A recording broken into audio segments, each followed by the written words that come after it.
Folks, Black Star Network is here. Hold no punches! I'm real revolutionary right now. Support this man, Black Media. He makes sure that our stories are told. Thank you for being the voice of Black America, Roland. Stay black. I love y'all. All momentum we have now, we have to keep this going. The video looks phenomenal. See, there's a difference between Black Star Network and Black-owned media and something like CNN. You can't be Black-owned media and be scared. It's time to be smart. Bring your eyeballs home. You dig?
Today is Monday, December 4th, 2023. It is the 117th anniversary of the coldest, the boldest fraternity in the land, Alpha Phi Alpha Fraternity Incorporated.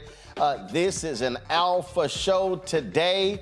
Coming up, folks, we've got the mayor of Houston, brother Sylvester Turner, talking about the mayoral race this Saturday, and also his response to John Whitmire, who's running for mayor, for his political dog whistle, questioning diversity of the mayor's administration. Also, Congressman Stephen Horsford, also an Alpha, chair of the Congressional Black Caucus. We'll talk about how much of a joke the House Republicans are not doing the business of the American people. Plus, we'll talk with Congressman Emanuel Cleaver, another Alpha, about the housing shortage in this country.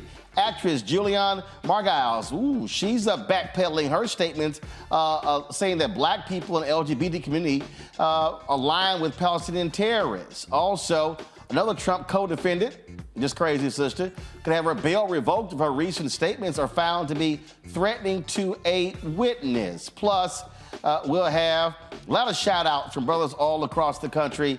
It's time to bring the funk, Alpha style. I'm Roland Martin Unfiltered on the Black Star Network. Let's go. He's got it. Whatever the miss, he's on it. Whatever it is, he's got the scoop, the fact, the find. And when it breaks, he's right on time and it's rolling. Best believe he's knowing. Putting it down from sports to news to politics. With entertainment just for kicks, he's rolling. It's on go, roll, roll, y'all. It's rolling Martin, rolling with rolling now. He's funk, he's fresh, he's real, the best, you know he's rolling Martin now.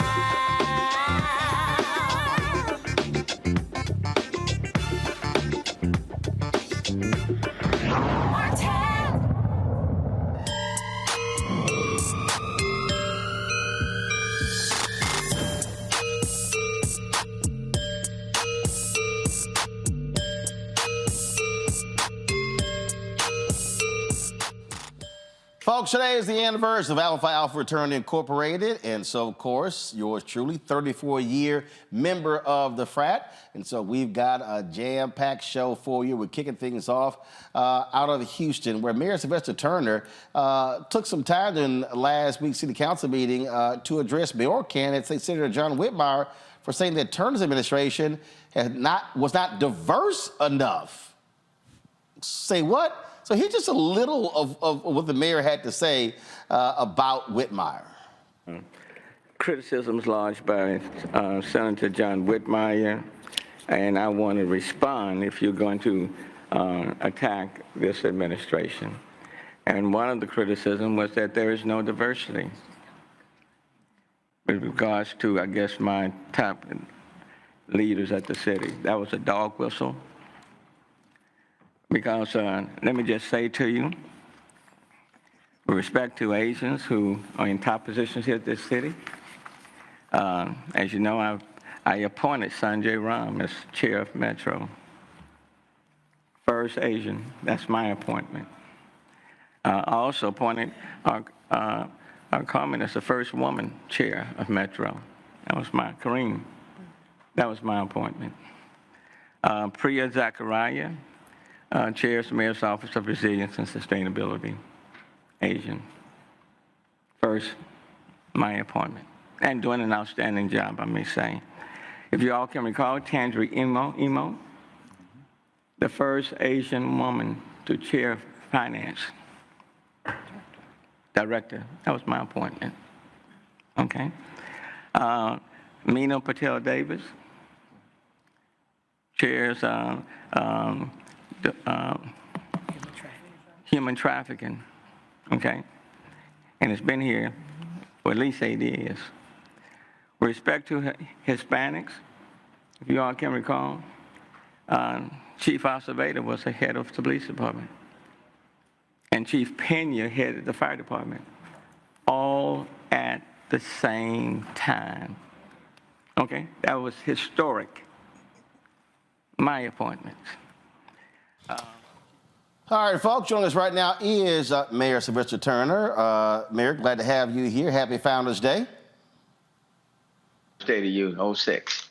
So let's get right to it. We got this runoff election between State Senator John Whitmire, Congresswoman Sheila Jackson Lee. Election is taking place on Saturday, and Whitmire has been saying some pretty crazy things. And so, to say you haven't had enough diversity?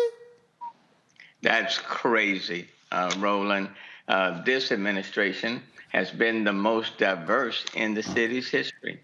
Okay, the most diverse. And when you look at let's say the last two administrations, not one Asian, not one. In the White administration or in the Park administration, not one. With respect to this administration, we have representations of Asians, African Americans, Anglos, Hispanics, LGBTQ, all in major positions. And as I indicated, what you just heard, when I came in, I named a Hispanic head of police and a Hispanic head of the fire department, both at the same time. That has never taken place in the history of this city. What, and then of course he tried to throw out corruption with regards to the contracts at the airports there. Because the owner of Pappas is not happy that they were not a part of the winning bid at Houston's Hobby Airport.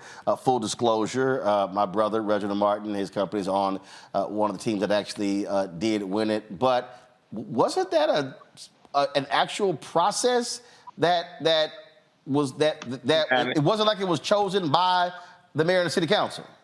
You're right. It went through a procurement process. They went through the interviews. They went through the scoring. Pappas did not come out number one. They came out number two. And in fact, in the best and final offer, Pappas lowered their what they would be giving to the city. They didn't go up. They didn't remain the same. They lowered it. And as a consequence of that, they lost. And what Whitmire supposedly is advocating, you just give it to them, because of who they are, just give it to them. Well, if we end up doing that, we would have been in trouble. We would have been violating the procurement rules. The people who got it are the people who scored number one. They won it. They came forward with the best bid, and they won it. And Pappas and no one else should be entitled or feel like they have an entitlement to remain just because they've been there for the previous 20 years. You have to compete, and you have to adhere to the procurement rules and policies and procedures. And that's what we did. And then the team that scored number one is over at the airport. You call this a political dog whistle. What's at play here?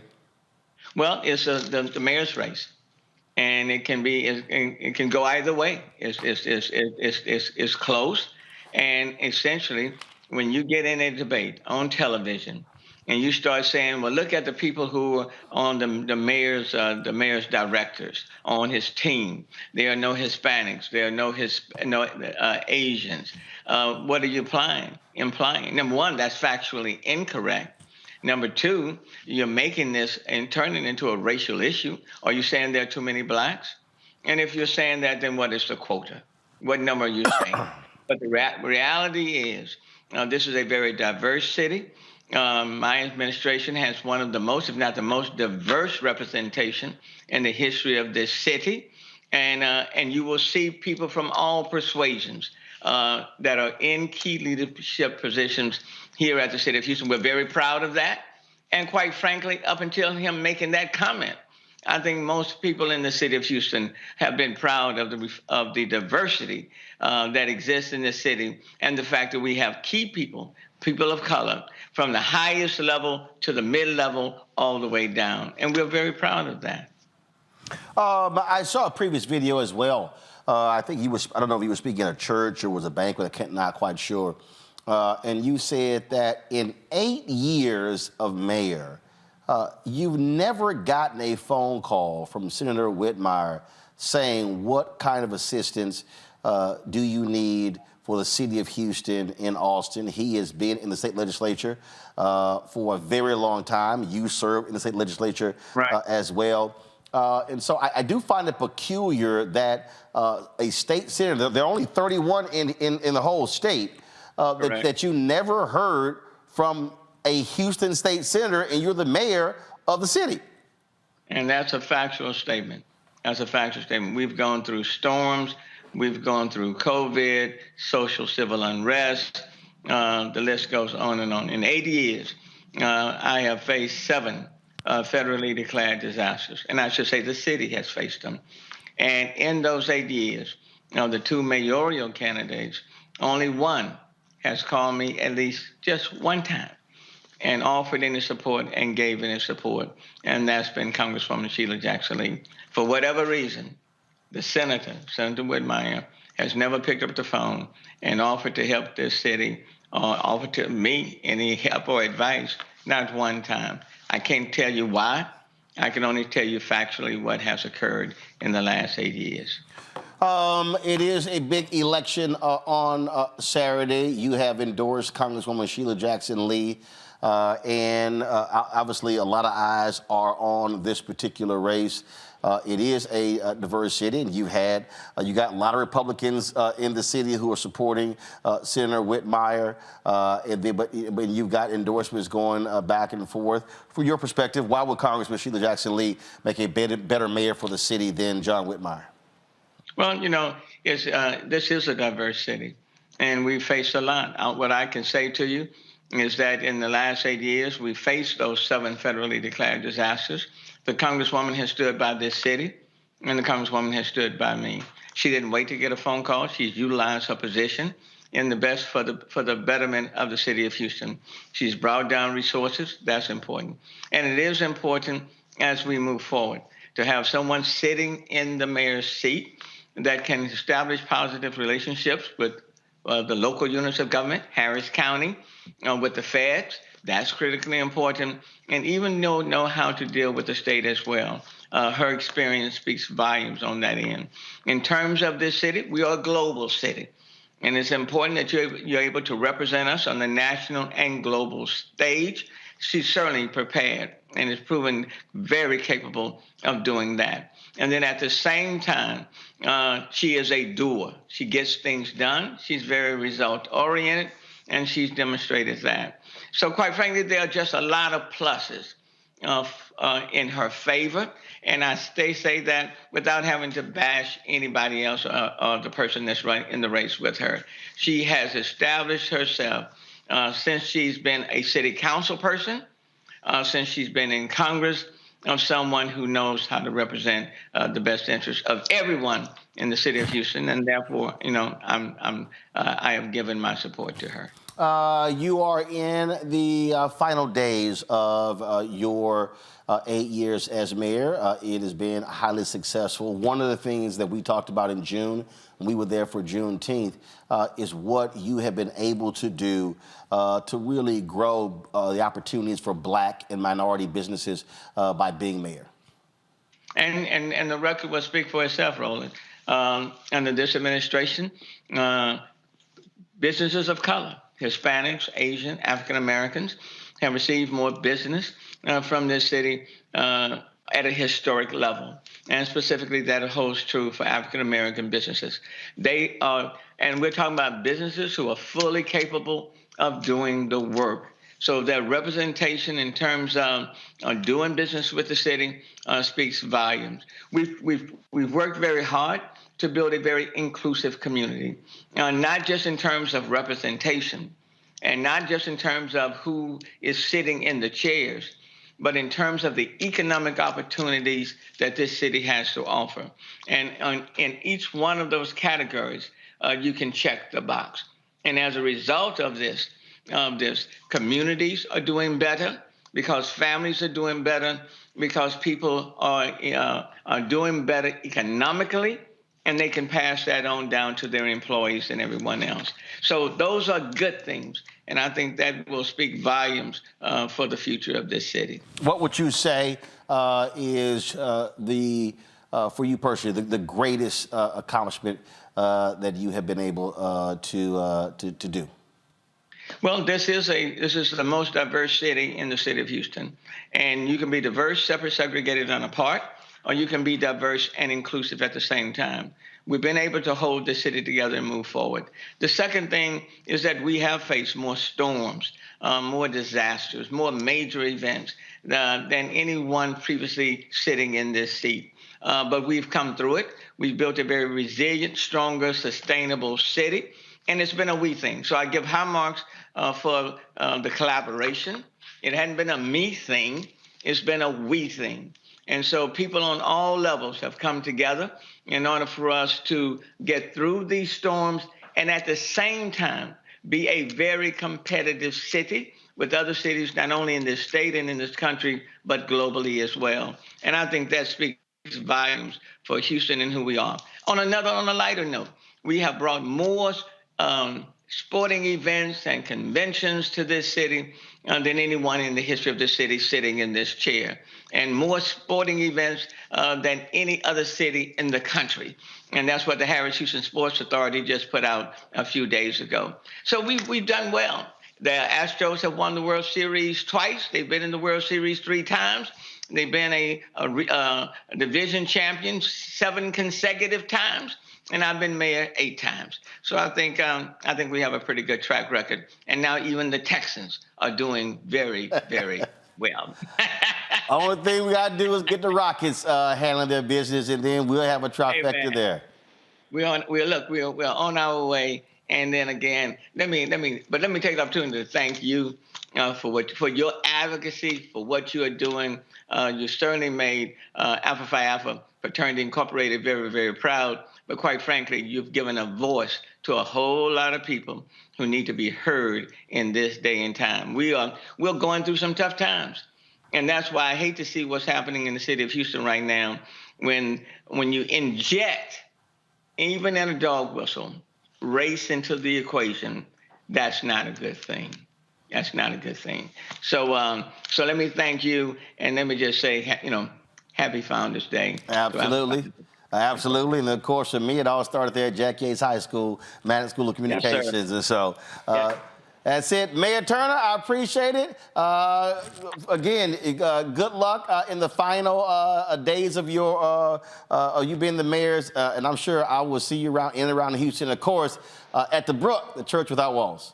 Yes, sir. Yes, sir. I'll see you soon, man. All right, thanks a lot. Be well. Take care. Okay. Folks, going to break. We come back, chat with my panel, also talk about a lot of the news we got going.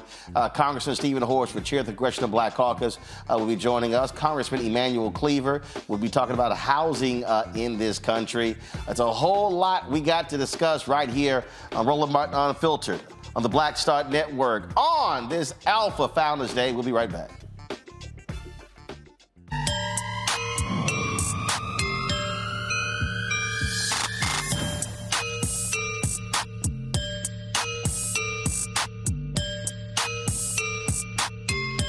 Hatred on the streets, a horrific scene, a white nationalist rally that descended into deadly violence. White people are losing their damn minds. As an angry pro-Trump mob storms the U.S. Capitol, we've seen shooting. We're about to see the rise of what I call white minority resistance. We have seen white folks in this country who simply cannot tolerate black folks voting. I think what we're seeing is the inevitable result of violent denial. This is part of American history. Every time that people of color have made progress, whether real or symbolic, there has been what Carol Anderson at Emory University calls white rage as a backlash. This is the rise of the Proud Boys and the Boogaloo Boys. America, there's going to be more of this. Here's all the Proud Boys, guys. This country is getting increasingly racist in its behaviors and its attitudes because of the fear of white people. The fear that they're taking our jobs, they're taking our resources, they're taking our women. This is white fear.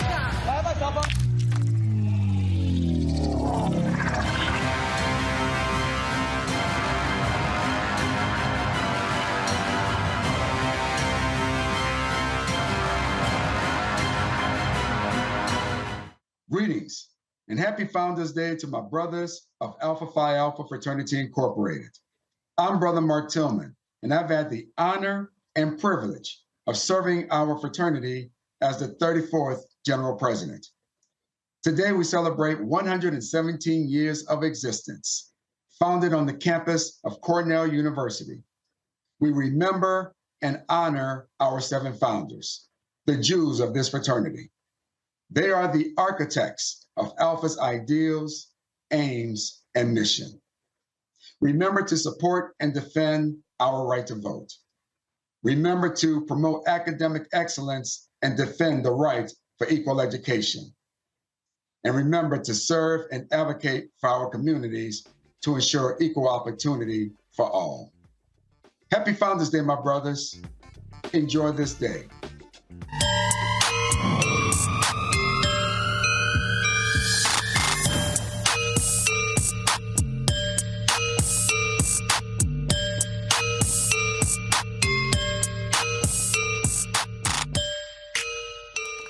All right, folks, introducing our All-Star Alpha panel, Dr. Mustafa Santiago Ali, former senior advisor for the environmental justice for the EPA. He joins us from Dubai.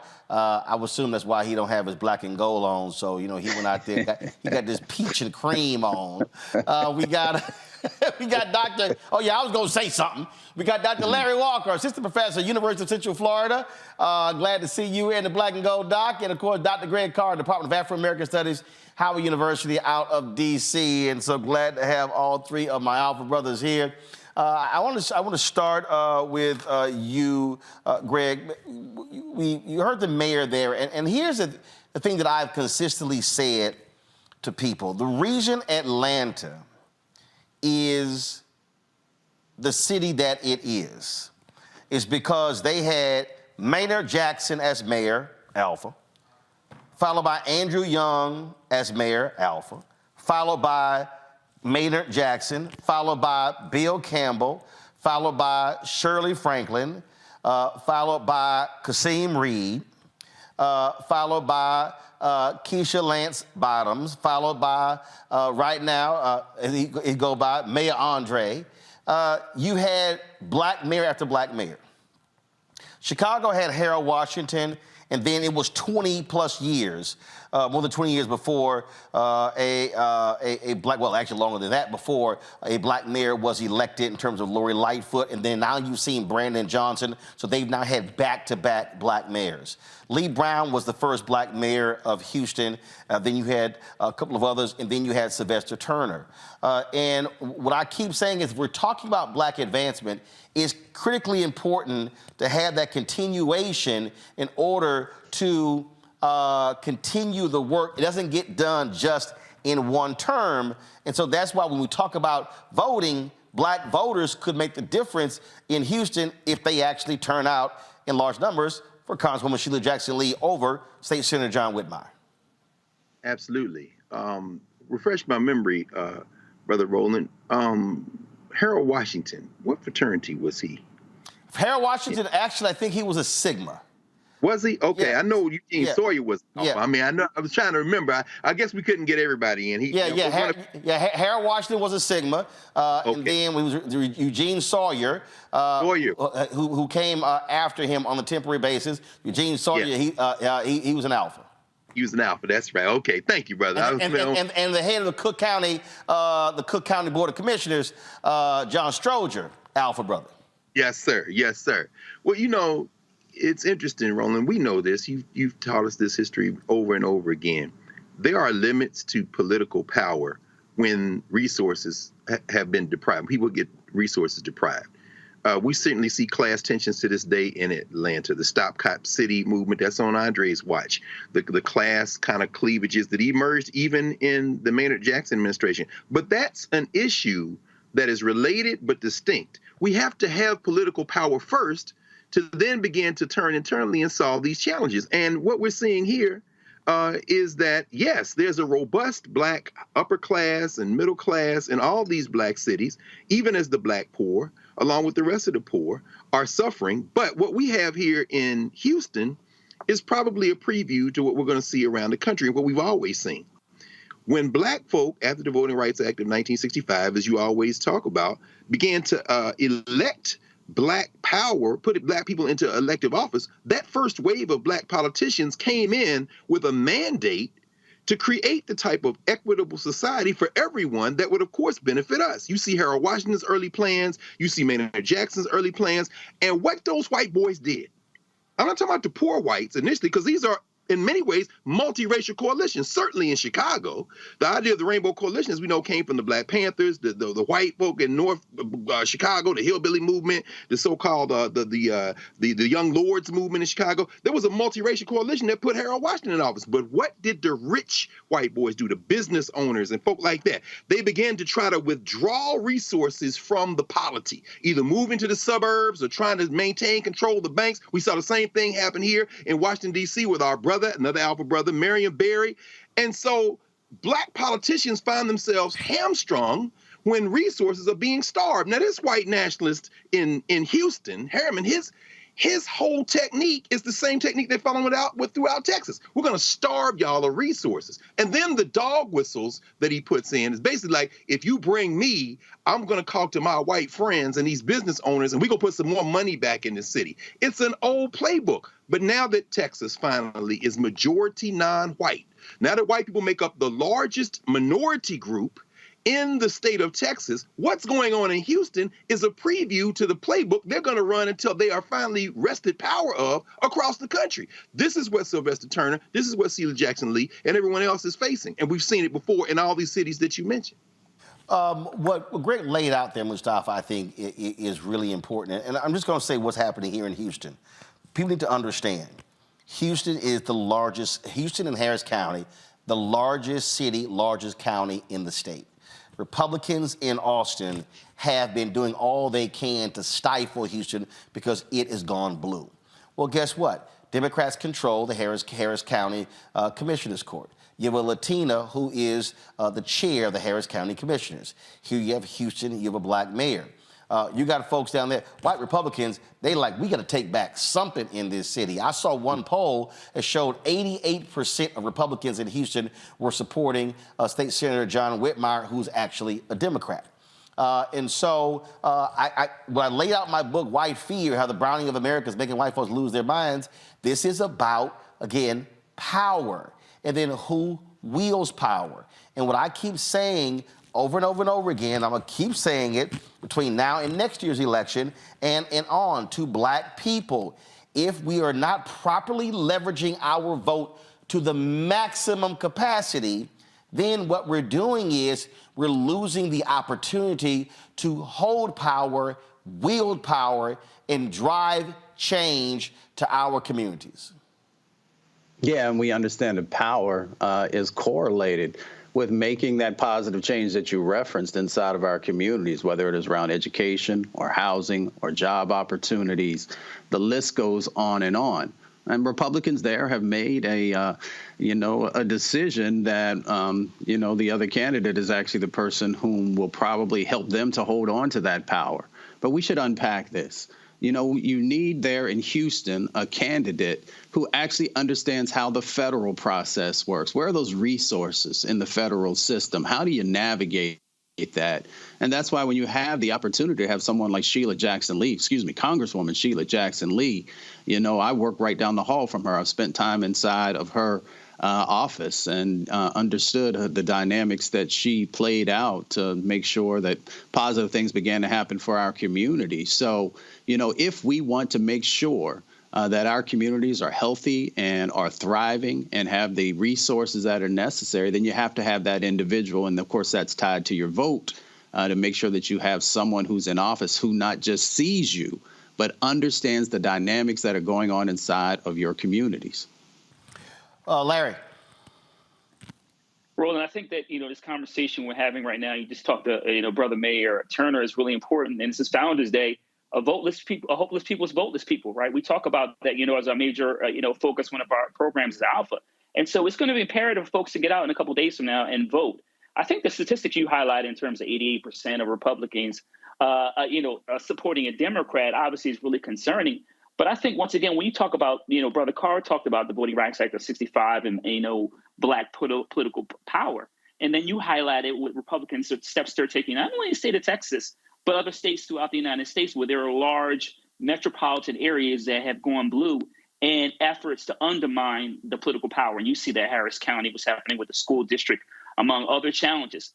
But it's going to be critically important for black folks to outperform some of the other groups in the area to make sure that, we elect Congresswoman Sheila Jackson Lee. And as, was just highlighted, I think her federal experience, obviously she was on Judiciary Committee, and there's a number of connections in Capitol Hill, certainly could be helpful in terms of bringing additional resources to the metropolitan area. But once again, this is all hands on deck. And as you highlighted the number of black mayors through Chicago, D.C., talking about my hometown of Philadelphia, et cetera, if you want to continue that tradition, then once again, we have to make sure folks get out and vote and make sure you put Sheila Jackson Lee in office. So it's going to be, again, at the end of the day, it comes down to who actually votes. The election takes place on Saturday, December 9th.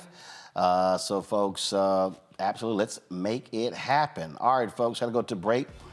When we come back, Congressman Stephen Horsford, chair of the Congressional Black Caucus, Alpha brother out of Nevada, will talk about the 2024 election, voting rights, and, of course, the recent expulsion of George Santos. We'll hear from him. Also, we'll talk to Congressman Emanuel Cleaver out of Kansas City about housing shortage in this country. All of that next right here on Roland Martin Unfiltered on the Black Star Network. Don't forget to support us in what we do, folks. You can join our Brina Funk fan club. And so see your check and money orders at P.O. Box 57196, Washington, D.C., 20037-0196. Cash App, $RM Unfiltered. PayPal, R Martin Unfiltered. Venmo is RM Unfiltered. Zelle, Roland at RolandSMartin.com. Roland at RolandMartinUnfiltered.com. We'll be right back.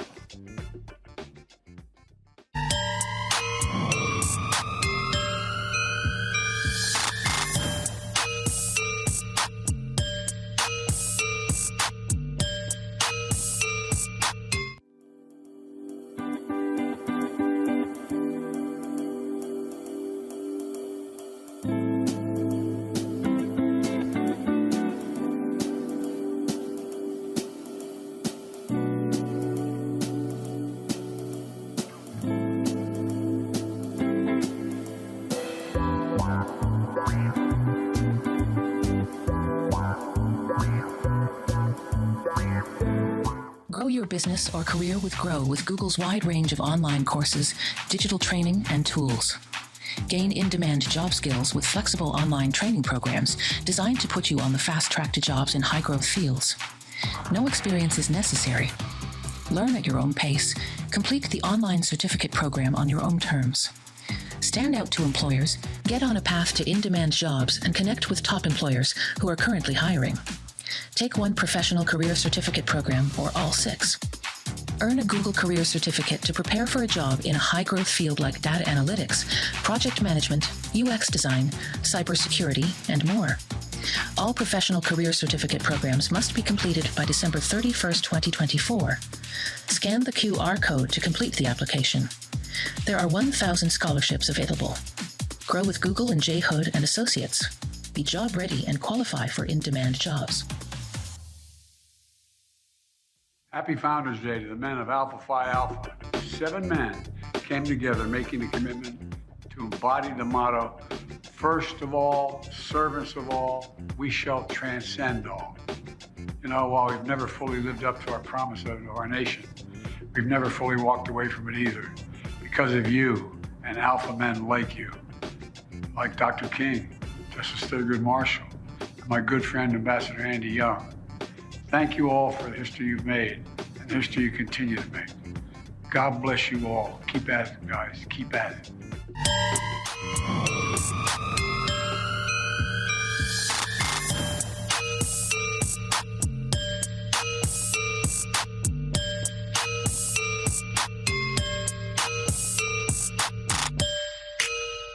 All right, folks, welcome back.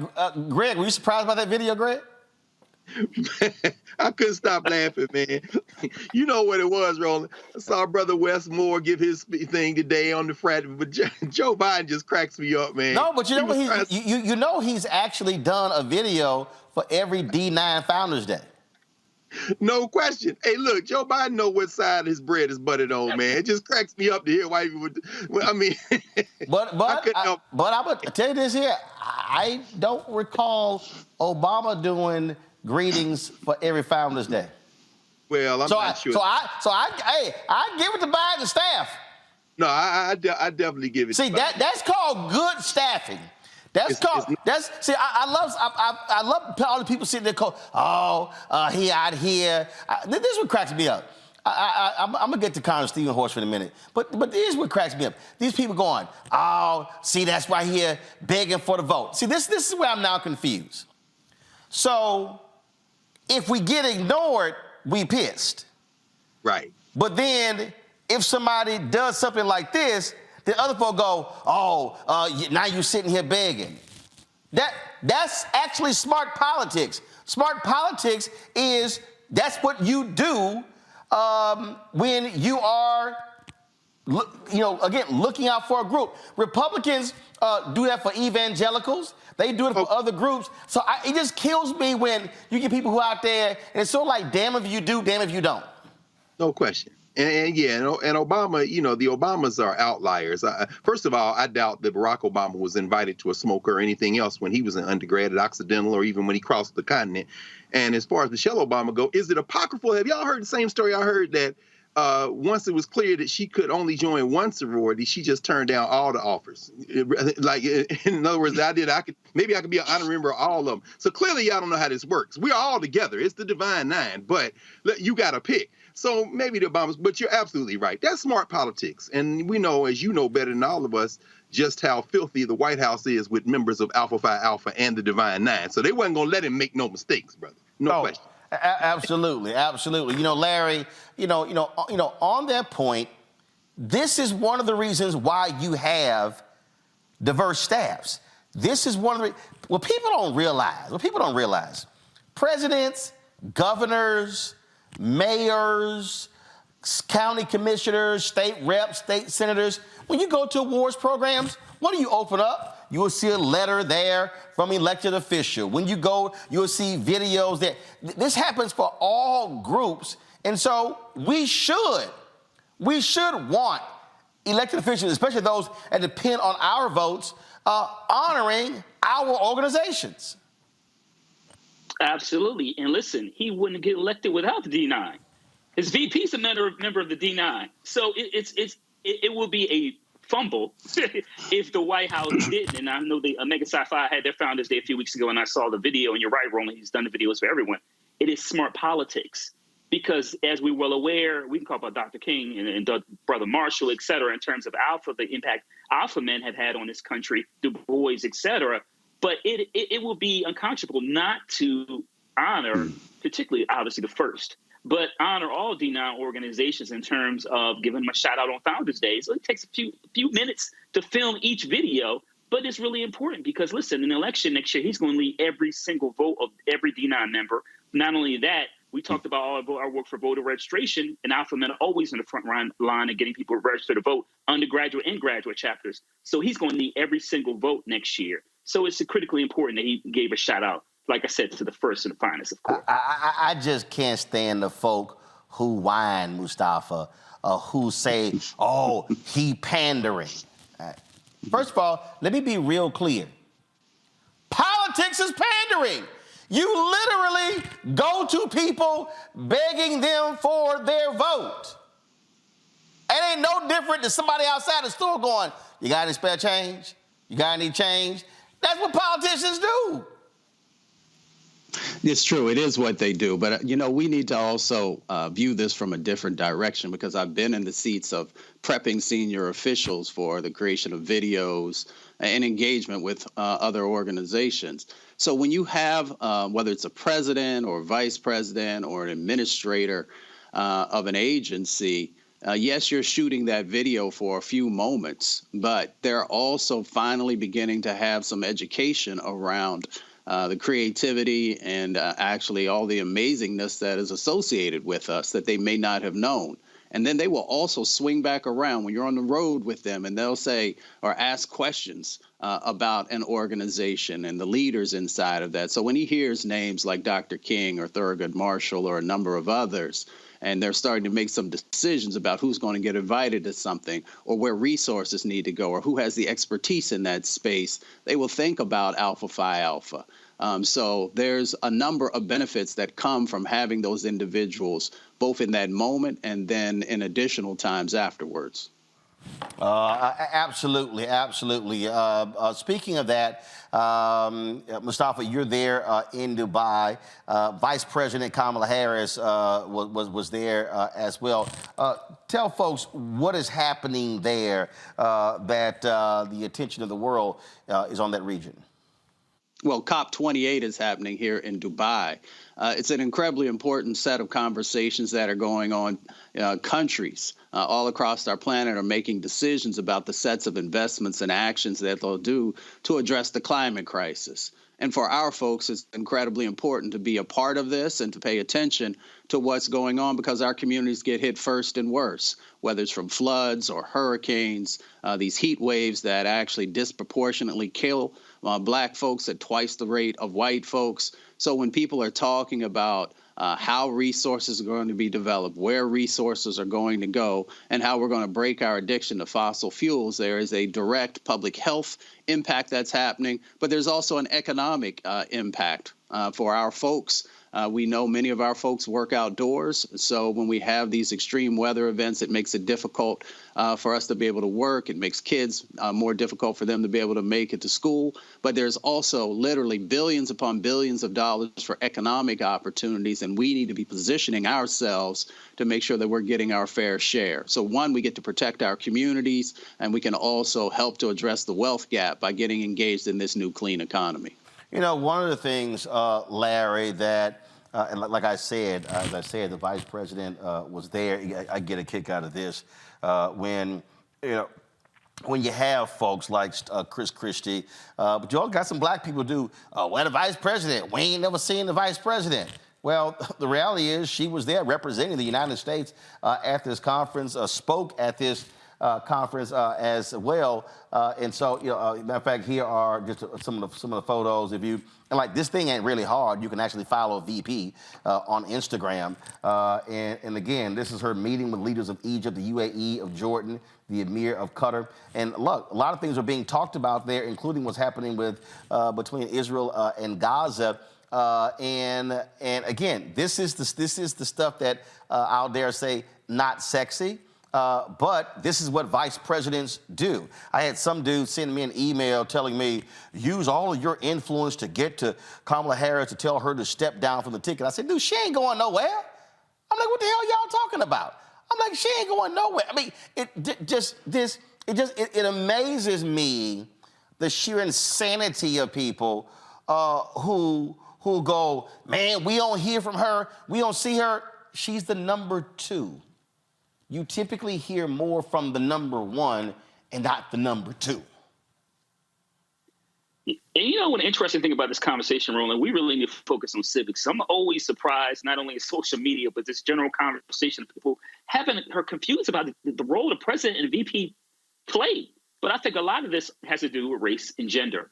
And that's why you see a lot of this unnecessary criticism. Roland, you talked about the VP recently being in Dubai. She made some very, what I would describe, nuanced comments about the conflict in Israel that you hadn't heard previously from the administration. So when people are making, like you said, highlighting that, where she is, what is she doing, if they missed a very important speech that she just gave recently.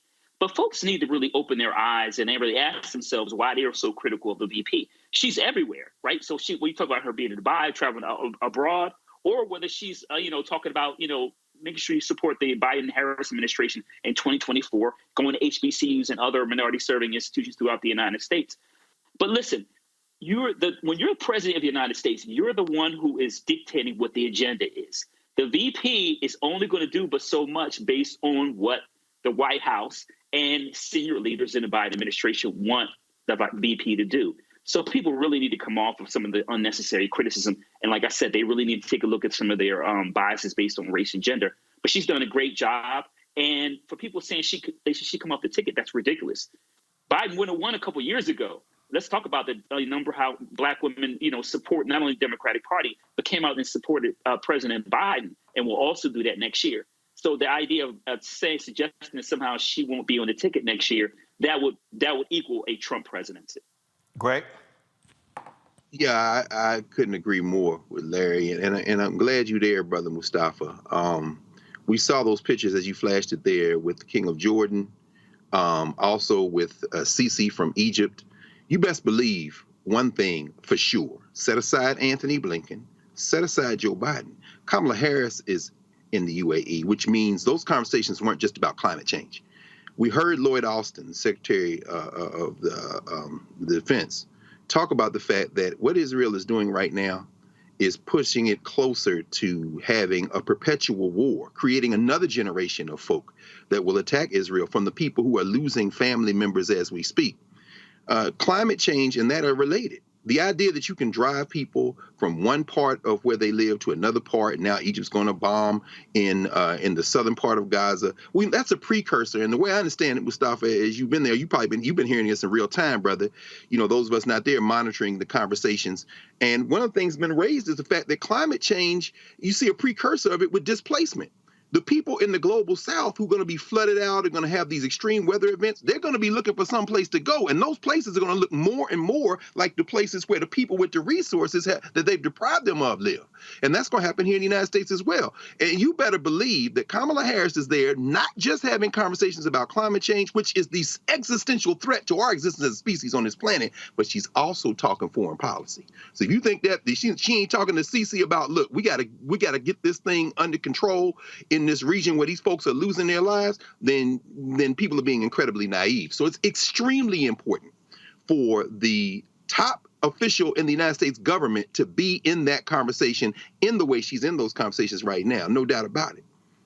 All right, folks, hold tight 1 second. We come back, we'll hear from Congressman Stephen Horsford, chair of the Congressional Black Caucus, about the drama in the House and really his message for black men who either considering voting for Trump or even sitting the election out. That is next on the special edition of Roland Martin Unfiltered on this Alpha Founders Day, right here on the Black Star Network.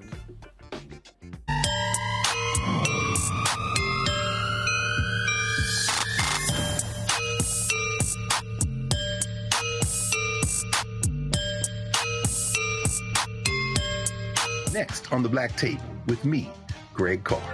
There's a lot of talk about the inevitability of another civil war in this country. But on our next show, we'll talk to a noted author and scholar who says we're actually in the middle of one right now. In fact, Steve Phillips says the first one that started back in 1861, well, it never ended. People carrying the Confederate flag, wearing sweatshirts saying MAGA Civil War, January 6, 2021, stormed the U.S. Capitol, hunted down the country's elected officials, built a gallows for the Vice President of the United States, and to block the peaceful transfer of power within this country. On the next Black Table, here on the Black Star Network.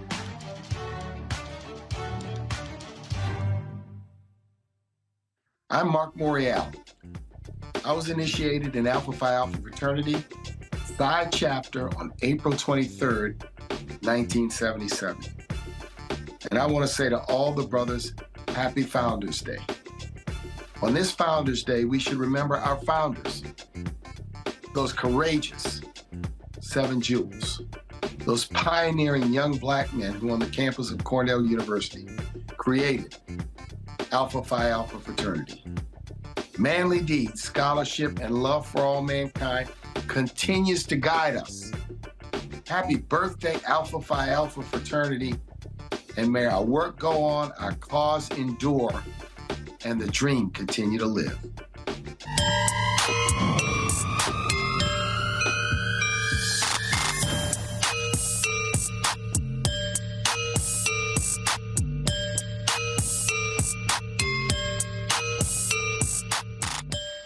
All right, folks, welcome back.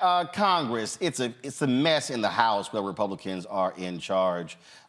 Really no real leadership there at all. So I got a chance earlier to talk to Congressman Stephen Horsford about that. And we also talked about his message to Black men who are looking to vote for Trump or sit this election out. Here's our conversation. Congressman Stephen Horsford, glad to have you here, Frat. Happy Founders Day. Happy Founders Day, Frat. First and foremost, so much attention lately has been on George Santos. He's been expelled, Republicans, the fight over their speaker. And what the hell is even going on in the House? Any work getting done on behalf of the American people? This has been the least productive Congress led by MAGA Republicans, even since the new speaker came in. He's done nothing to advance the agenda that Americans, families really care about: lowering cost, making our communities safer, creating better paying jobs, creating economic prosperity and wealth, particularly in Black and brown communities. So, I'm proud of the leadership of Leader Jeffries and the unity of House Democrats. This week, in fact, we will be bringing forward through the Congressional Black Caucus a discharge petition on the Voting Rights Act. As you know, that this is the first time in 40 years Republicans have not worked with us to reauthorize the Voting Rights Act. And with all of the assaults on our democracy and the right to vote, we know that that is one of the most fundamental cornerstones of our democracy and something that our founders of Alpha Phi Alpha fraternity hold dear. Talk about what they have not done in the battle over the budget. They were pushing a number of different things that were going to have a negative impact on Black people. They were trying to literally get rid of AIDS funding that targets Black communities. They were trying to get rid of 80% of the funds going to women and children when it comes to food. They wanted to target, Pell Grant areas as well. I mean, my goodness, I try to walk people through all the time to get them to understand civics 101, and that is there are fundamental things that that Black people are impacted by, health as well, that are absolutely in danger if a MAGA Republican agenda moves forward in the House, the Senate, and if they win the White House in 2024. Well, you laid out some of the most critical issues. And look, I represent Las Vegas, Nevada's 4th congressional district. My constituents care deeply about their livelihood, their ability to make a living, the ability to afford a home. to be able to put their kids through school and to make sure that we can retire in dignity. Under MAGA Republicans, their focus is to eliminate or defund or weaken Social Security and Medicare for seniors.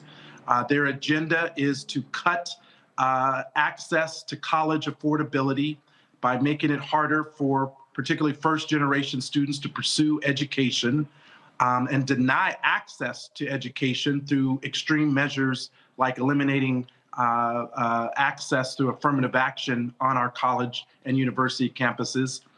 But on top of that, Roland, it's even more egregious. The very people who are standing in the way of our economic opportunity are trying to take away tools that help us get that opportunity, like diversity, equity, and inclusion in the workplace.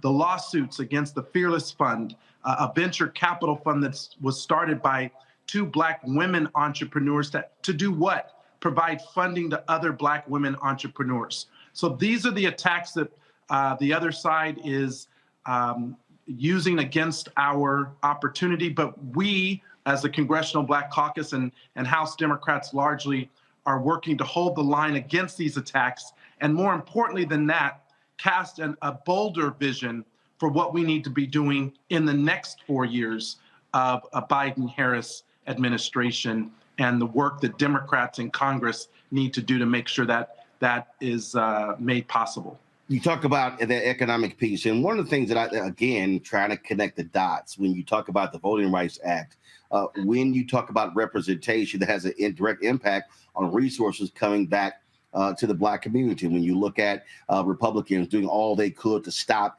a congressional seat in Alabama, in Louisiana, what's happening right now in Georgia, what's happening in Florida. So they want to stop the advancement of Black power. And if you then look at the affirmative action ruling by the Supreme Court, want to stop that advancement, which is, and then this is where I then say again to our audience, you can't act like the presidency and the Senate doesn't matter, because that's who confirms judges. And so I think so many people are frustrated. They say that, you know, things are not as well as they should be. But I simply argue that we have to do lots more of education so people really understand that who's in power in DC has a direct relationship, the type of benefit that comes back to our communities.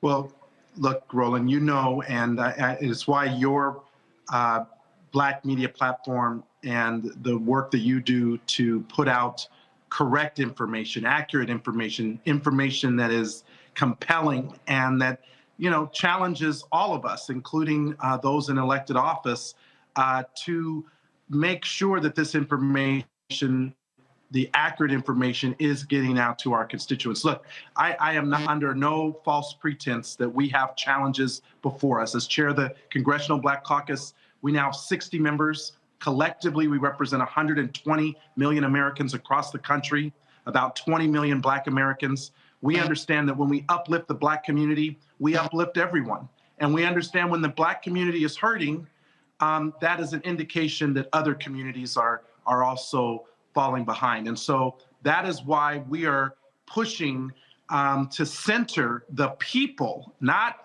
the politics, not a person in one particular office, but to center the people in the policy and to ensure that the people understand that they have the power to force elected officials at the local, state, and yes, at the federal level to do what's necessary to move us forward. And at this moment, that means creating better paying jobs. It means creating wealth and opportunity in the Black community like everywhere else. And in order to do that, we have to have support for small businesses, for entrepreneurs. We have to make sure that the access to capital for small businesses is real and is made available in a consistent way, that opportunities to contracting is made more accessible. And even for Black media companies like yours, that you are at the table and that you're helping to communicate this message directly to the people, because there's no better resource than us to communicate that message and to put people over politics in doing that. You were talking about again economics and the creation of opportunities, and one of the things that the other day Vice President Kamala Harris, she posted something on social media talking about the administration's commitment to expanding opportunities for Black and other minority businesses. How has the CDC been monitoring that, and how has that been going? So we just had the SBA administrator into a meeting with the Congressional Black Caucus within the last 2 weeks. During the annual legislative conference in September, I led a press conference with her. Since 2019, we have worked with the SBA to double the number of loans approved by the SBA to Black-owned businesses. And now there's still more work to be done. But the fact that we've been able to measure that progress and doubled the amount of SBA-backed loans, which is access to capital, one of the biggest barriers that Black-owned small businesses talk about. We are working now with the Minority Business Development Agency and our fraternity brother, Undersecretary Cravens, who is the first permanently authorized undersecretary to oversee the Minority Business Development Agency, which provides grants and resources to communities like mine to actually connect to small businesses in our communities, help them learn how to do contracting, put bids together, win bids, service those contracts, and again, make sure that they are able to connect to all the resources through the federal government. We are working right now with the Black Economic Alliance and the Urban League and other organizations to put forward a more aggressive agenda on Black economic mobility and wealth. As you know, Roland, today, Black people are not achieving our full parity in our population to the amount of consumer spending that we account for. And if we just closed the wealth divide in this country for Black America, we would see about $1 trillion, $1.5 trillion of increased economic activity every single year. That would help create 600,000 small businesses. It would move 30 million Black people in the middle class. It would save 3 million Black lives every year, because when you improve the economic conditions of Black America, you improve their health outcomes as well. So we're very intentional about what we're doing. We cannot do this work alone. And what I do want to underscore is it's the people that will push us to advance the policies that will improve the lives of all of us. And I'm encouraging us on this Founders Day for Alpha Phi Alpha that we honor the mission of the work, and that is to make sure that we center the people. Last question for you. What do you say to Black men out there who will say Biden is awful, Harris is awful, I'm voting for Trump? That's the best way forward for Black America. What do you say specifically to those Black men? Look, Donald Trump asked Black America in his last election, and he said, "What do you have to lose, Black America?" And then when he was running against Hillary Clinton, and then he got into office, he appointed an extreme 3 justices to the U.S. Supreme Court. And since then, the Supreme Court has answered the question for Black America: what do we have to lose? We have to lose our very existence as Black people. Not only did they take away Black people's rights to make healthcare decisions about their own body, Black women, not only did they remove a tool through affirmative action to help young Black people pursue education through college, they also eroded opportunities for voting and fair access. And so what I say is, look, I feel you. The reason I'm in public service and elected service is because I'm working to try to make things better. And we have more work to do. The administration that is in place now, the Biden-Harris administration, has worked with the Congressional Black Caucus based on the policies that the people told us they wanted. We passed the Bipartisan Infrastructure Investment Bill. We improved access for safer communities and have the most historic commitment on anti-violence funding, including community violence intervention. We are investing in bringing manufacturing jobs back to America through the CHIPS and Science Bill. And we are investing in addressing environmental injustice through the Inflation Reduction Act and the climate provisions that are being invested. Now we have to make sure that Black America and the rest of America feels those investments through jobs, through business opportunities, and to ensure direct investment in our community.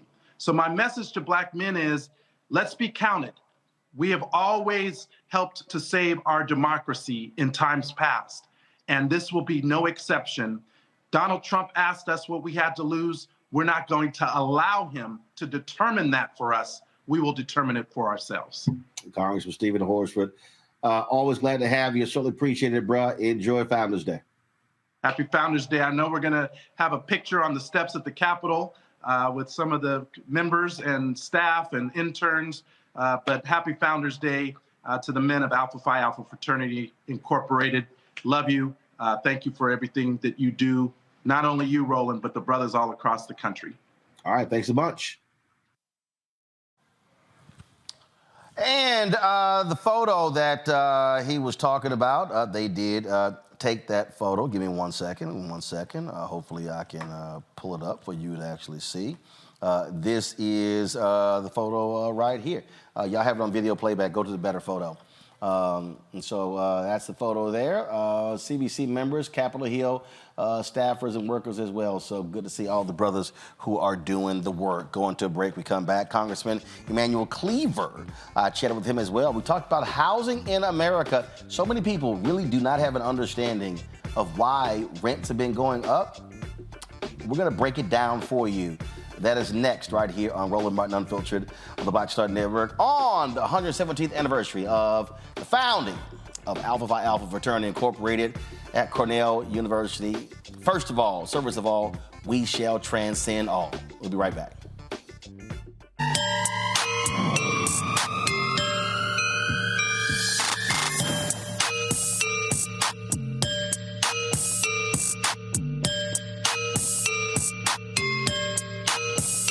Hi, I'm Dee Barnes, and next on the frequency, have you ever heard of Pinkster? If not, you aren't alone. It's an African-American holiday that predates Juneteenth by 100 years. This week, we're talking with my special guest, the founder and CEO of Trans Art and Cultural Services, Greer Smith, to talk about Pinkster and why it's so important. Those exhibitions really got the most play because we don't know about this. Other people have been telling our stories for so long. When we have the opportunity to find people that tell our stories, it's an easy sell. A fascinating conversation about Black culture on the frequency with me, Dee Barnes, right here on the Black Star Network. Good morning, Frat. This is Governor Westmore, and I want to wish you a very happy Founders Day to all of my fellow fraternity brothers of the Mid-Atlantic Association of the Great Alpha Phi Alpha, also known in this chapter as the mighty, mighty, mighty, mighty, mighty, mighty, mighty MAC. I'm proud to walk alongside brothers who represent this commitment, such as MAC President, Brother Raymond Hawkins Jr., Brother Rodney Izzard, Brother Brandon Tillman, and my guy, Brother Lamont Riley. Alpha Phi Alpha has long led the fight for freedom and justice in this country. Our aims, manly deeds, scholarship, and love for all mankind have not only defined our work, but have shaped some of the most influential leaders of the last century. I intend for my work to follow in the tradition of service, advocacy, and aiding humanity's downtrodden. May the principles set forth by our beloved Jules continue to guide and inspire us all. I want to personally thank you, the brothers of the mighty MAC, for your leadership and service in honoring our jewels, our ritual, and the banner of Alpha Phi Alpha. Let us continue to hold the light high. Here's to the legacy that you have built and to the positive impact that you make in our communities. First of all, servants of all, we shall transcend all. Happy Founders Day. A5. 06.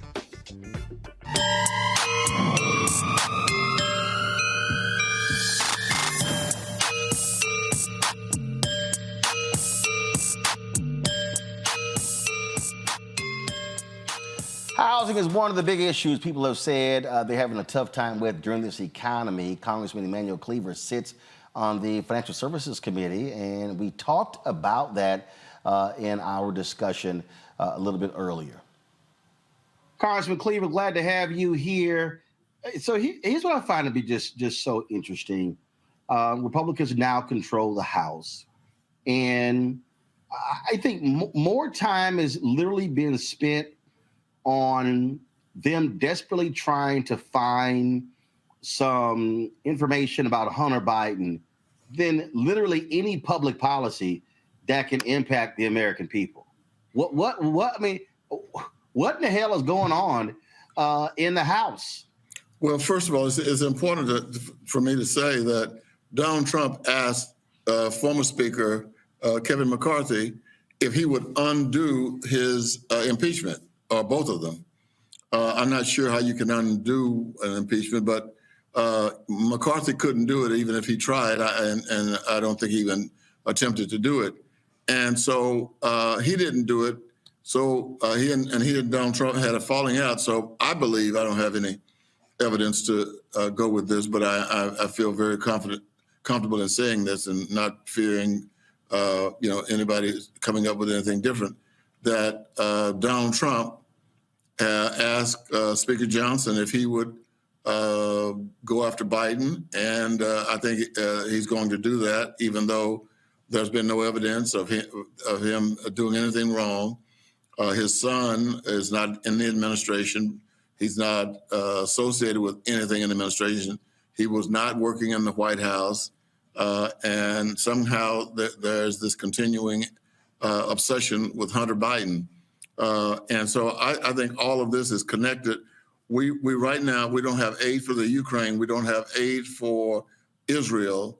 And we don't have any humanitarian aid for the Palestinians, nor do we have any way in which we can concentrate on doing something at the border that the Republicans say they are very much interested in, and they're always talking about impeaching Mayorkas, the Secretary of Homeland Security. So it's a messed up deal. It's really, and I hope the American people get a glimpse of this and raise the question that you just raised, which is, what are you about? I mean, what is your agenda? What do you want to do? And I don't think they can answer that question.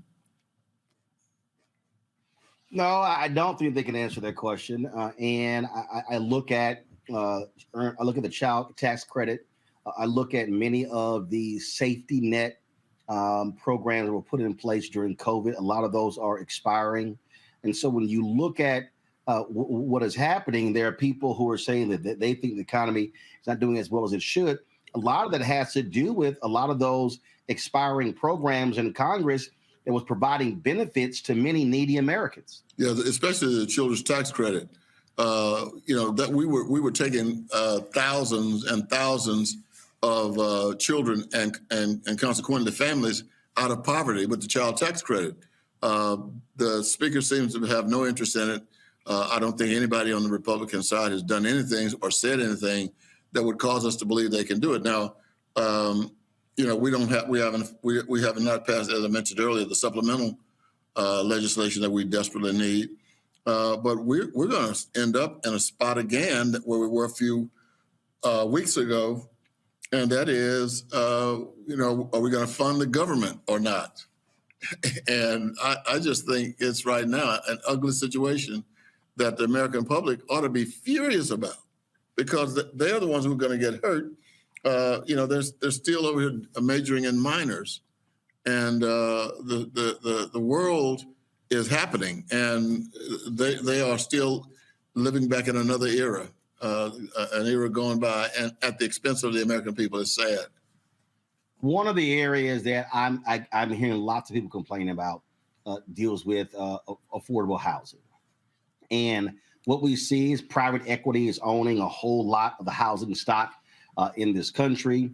We are seeing that the landlords are jacking up rent left and right because the demand is very high. And you have called on Congress to really lead a bipartisan effort to confront affordable housing in the country. Explain what it is you want to see Congress do to help Americans, especially African Americans, when it comes to housing. I'm glad you brought this up. Housing is always in the top 5 of the issues facing America that they want addressed. Always in the top 5 of whatever we need, what the country needs. I can say, had we approved Build Back Better, we would have had over $400 billion with a B that we were going to be able to deal with some of these problems, including, demolishing some of the housing that exists even in New York City and around the country. I mean, CUNY homes, for example, that you and I both are familiar with, and many of those buildings are 75 years old or more, and we lost that by 2 votes. Build Back Better, but we have to do this the housing another way. Number one, municipalities are going to have to enact city ordinances that will prevent these absentee landlords and these big corporations from coming into urban core, buying up land, and then building shanty housing on that land, and then charging some outlandish rents, and that's happening all over the country. The gentrification has in some ways stopped so that excuse me, so that people can buy up the land, but it's a dangerous thing that's going on. Excuse me. I do think that we have legislation that if we could get it to the floor would solve some of the problems, and some of the problems have been solved in another way with with credits that banks can use. And on that particular point there, and I've really spent a lot of time trying to walk people through what happened, and that is since the 1930s, we built the fewest number of homes between 2010 and 2020. And then now from 2020 to present day, we're still about 4 million under where we need to be. And when I explain that to people, I'm like, it's hard for people to understand. So when they say, well, Biden's to blame for this, Biden's to blame for the housing crisis, not realizing that it was the home foreclosure crisis in 2008 that led to the lack of building. And now 13 years later, 15 years later, it's caught up with us because we didn't build enough during those 10 years and now haven't built enough in the last 3 years. And so we're under about 4 million or so homes where we should be. That's why we're having this crisis. Absolutely. I'm so glad you mentioned that. I was on the committee, Financial Services Committee, it used to be called the Banking Committee, when all this went down. And I found out in my own congressional district that people didn't know what happened. They just said, well, the banks went bust. Well, that's not quite what happened. What happened was the people were securitizing the mortgages that were worthless in the urban core. Right. And then they were securitizing them and selling them on the markets. And one day people woke up and they held all of these mortgages that were worthless. And so the housing industry collapsed pretty much. We were losing at one point nationally about 1,000 home foreclosures a day. And then it went up to about 4,000, I think, a week was what we were doing. Ultimately, we were losing these housing, and many of them have never come back online because people were losing jobs and losing homes, and so they have to start over. Well, if you have to start over, there's one thing that's going to start over with you, and that is your credit score. And so people who had nice paying jobs and who had a home and the credit score was, was high enough to purchase a home, they were locked out. I don't think people realize the devastation of the 2008 economic collapse. And we ended up, Black and brown people, ended up being hurt the most. We would, during our hearings, we would bring in leaders of the Urban League, for example. We had some of the national housing programs would come in and tell us exactly what's happening. We have something that was approved in 1977 called the Community Reinvestment Act, CRA. And what it does, and everybody needs to know this, your viewers need to know this, Community Reinvestment Act was done in 1977 to force banks who were trying to leave the urban core, and those who had left the urban core, they didn't want to make loans to the Black and brown people. So Congress, in its wisdom in 1977, passed what's called the Community Reinvestment Act, which means that banks, if they want to get, banks have to have a certain number of CRA scores, meaning that they had invested in housing, not housing, but they have to invest in something. And so when I became chair of the community of the housing committee subcommittee, what we did is we started working on trying to modernize CRA so that banks who need the credit in order for them to stay in business, they need to show that they've invested in the urban core. Community Reinvestment Act, and your listeners need to make sure that it's happening in their communities with the banks. Those banks were getting credit that they need to stay in business. And so what we just did is we worked with the Federal Reserve, we've worked with FDIC, the OCC, Office of Currency, and what we've done is expanded what these banks can get credit for, and it's in housing. So, and that's just been approved in the last 60 days. So we hope that in local communities, they will start raising the issue about the Community Reinvestment Act.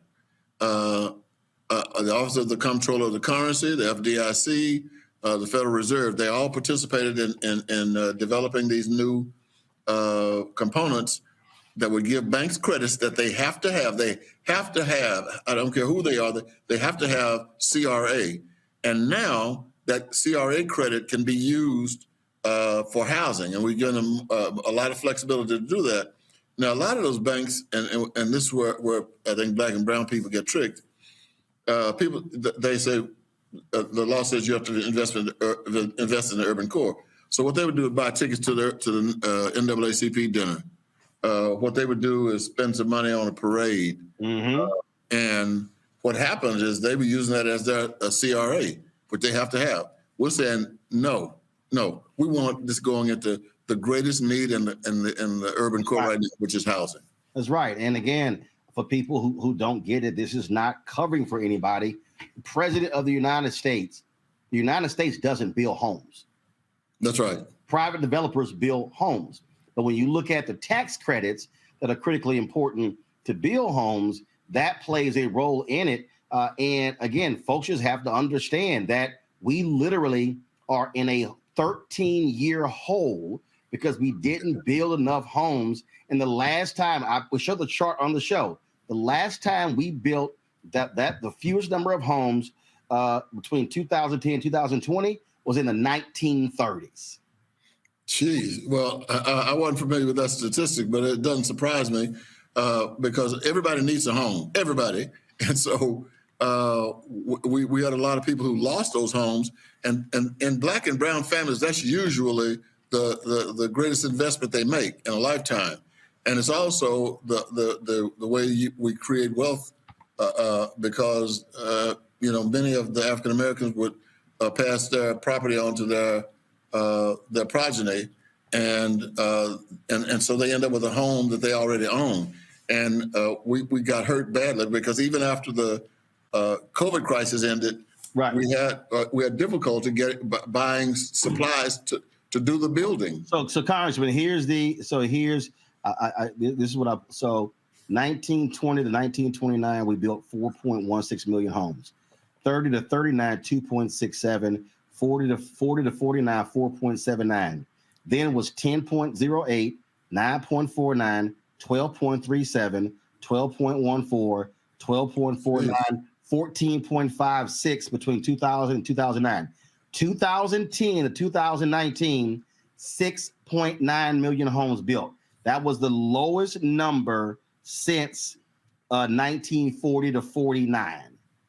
So we built 8 million fewer homes from the previous decade. That's why we're in the hole we're in right now. And that's why these tax credits, this bill that you're talking about, the House needs to pass it, because we build more homes.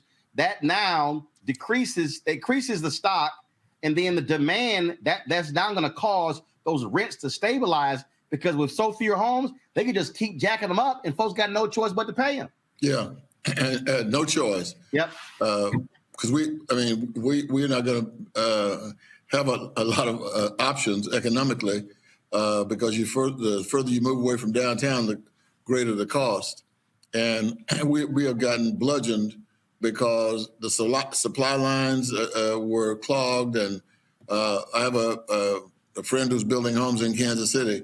And what started out before COVID to have been homes that someone could buy at $200,000. We're talking about the Midwest, not like Washington, where it's a lot more expensive. Yeah. But now those homes are costing $25,000 more for each one of them. Yeah, and again, for people who don't know, since 2006, home construction has decreased by 55% nationwide. That is what you're talking about. Yeah, and it's look, we want to leave our children something, and a home is one of the best things we can leave them. So if you think about it right now, with what those numbers you just gave, which are frightening, we've got a lot of work to do, and we can't do it all here in Washington. Now I'm going to certainly use some statistics I got from you.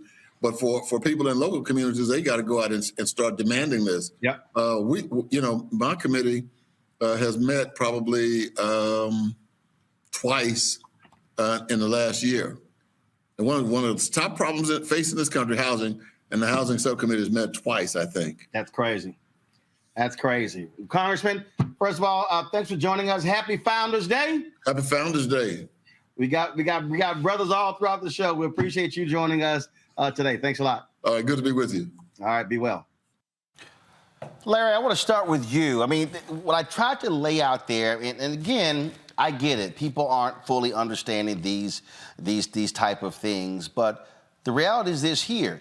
To understand the housing demand, it can't just be, they're jacking up, interest rates. But even with that, interest rates were actually artificially low for way too long. And I know somebody's watching my saying, oh man, you can afford these things. After the housing crisis in 2008, in order for the economy to recover, they brought those interest rates down. We literally had damn near 0% interest rates from 2009 to last year. You don't go that long with that. And so the reality is, if you don't keep up, again, go back to the stat, y'all. This is the graphic I showed. Population growth has outpaced home construction for 20 years. More demand, fewer housing stock is going to mean higher prices. Yeah, so Roland, it was really interesting, the conversation you had, and then the statistic that you highlighted about essentially supply and demand. The congressman said he wasn't familiar with it, and that's news to me, but it makes a lot of sense in terms of some of the challenges, like you said, in terms of housing stock available. But, I think that, this is a really important issue that, first of all, people need to understand, as you highlighted here, that you can't blame President Biden for everything that goes wrong. And certainly this housing crisis issue, as you described, is something that began years ago, and we didn't do enough, particularly at the federal level, and I'm certainly assuming that at state level also, didn't do enough to address this issue to make sure that that Americans have somewhere to lay their head. When you add that, the other economic challenges we've had since then, including issues relating to the challenge relating to economic impact that COVID had on Black and brown communities, as you described, it was discussed, you add all that together. And while, there are folks who don't have access to housing, that issue is double, triple, quadruple more problematic for folks of Black and brown communities. So the question is not only particularly in the House, obviously Republicans control the House. So when they're talking about, Americans and making sure that, the American dream, you don't hear them talking about this particular topic. And you probably won't anyway, because they don't care about the average American who's sitting at, talk about at the dinner room table trying to figure out what the next steps are. But I think this is a critically important issue. And I would like to hear the Biden administration articulated the way you did, that this is a long-term challenge. It's not strictly, an issue with Bidenomics, to make it clear to Americans that, the Biden administration would like to do more about that, but certainly needs cooperation from Republicans.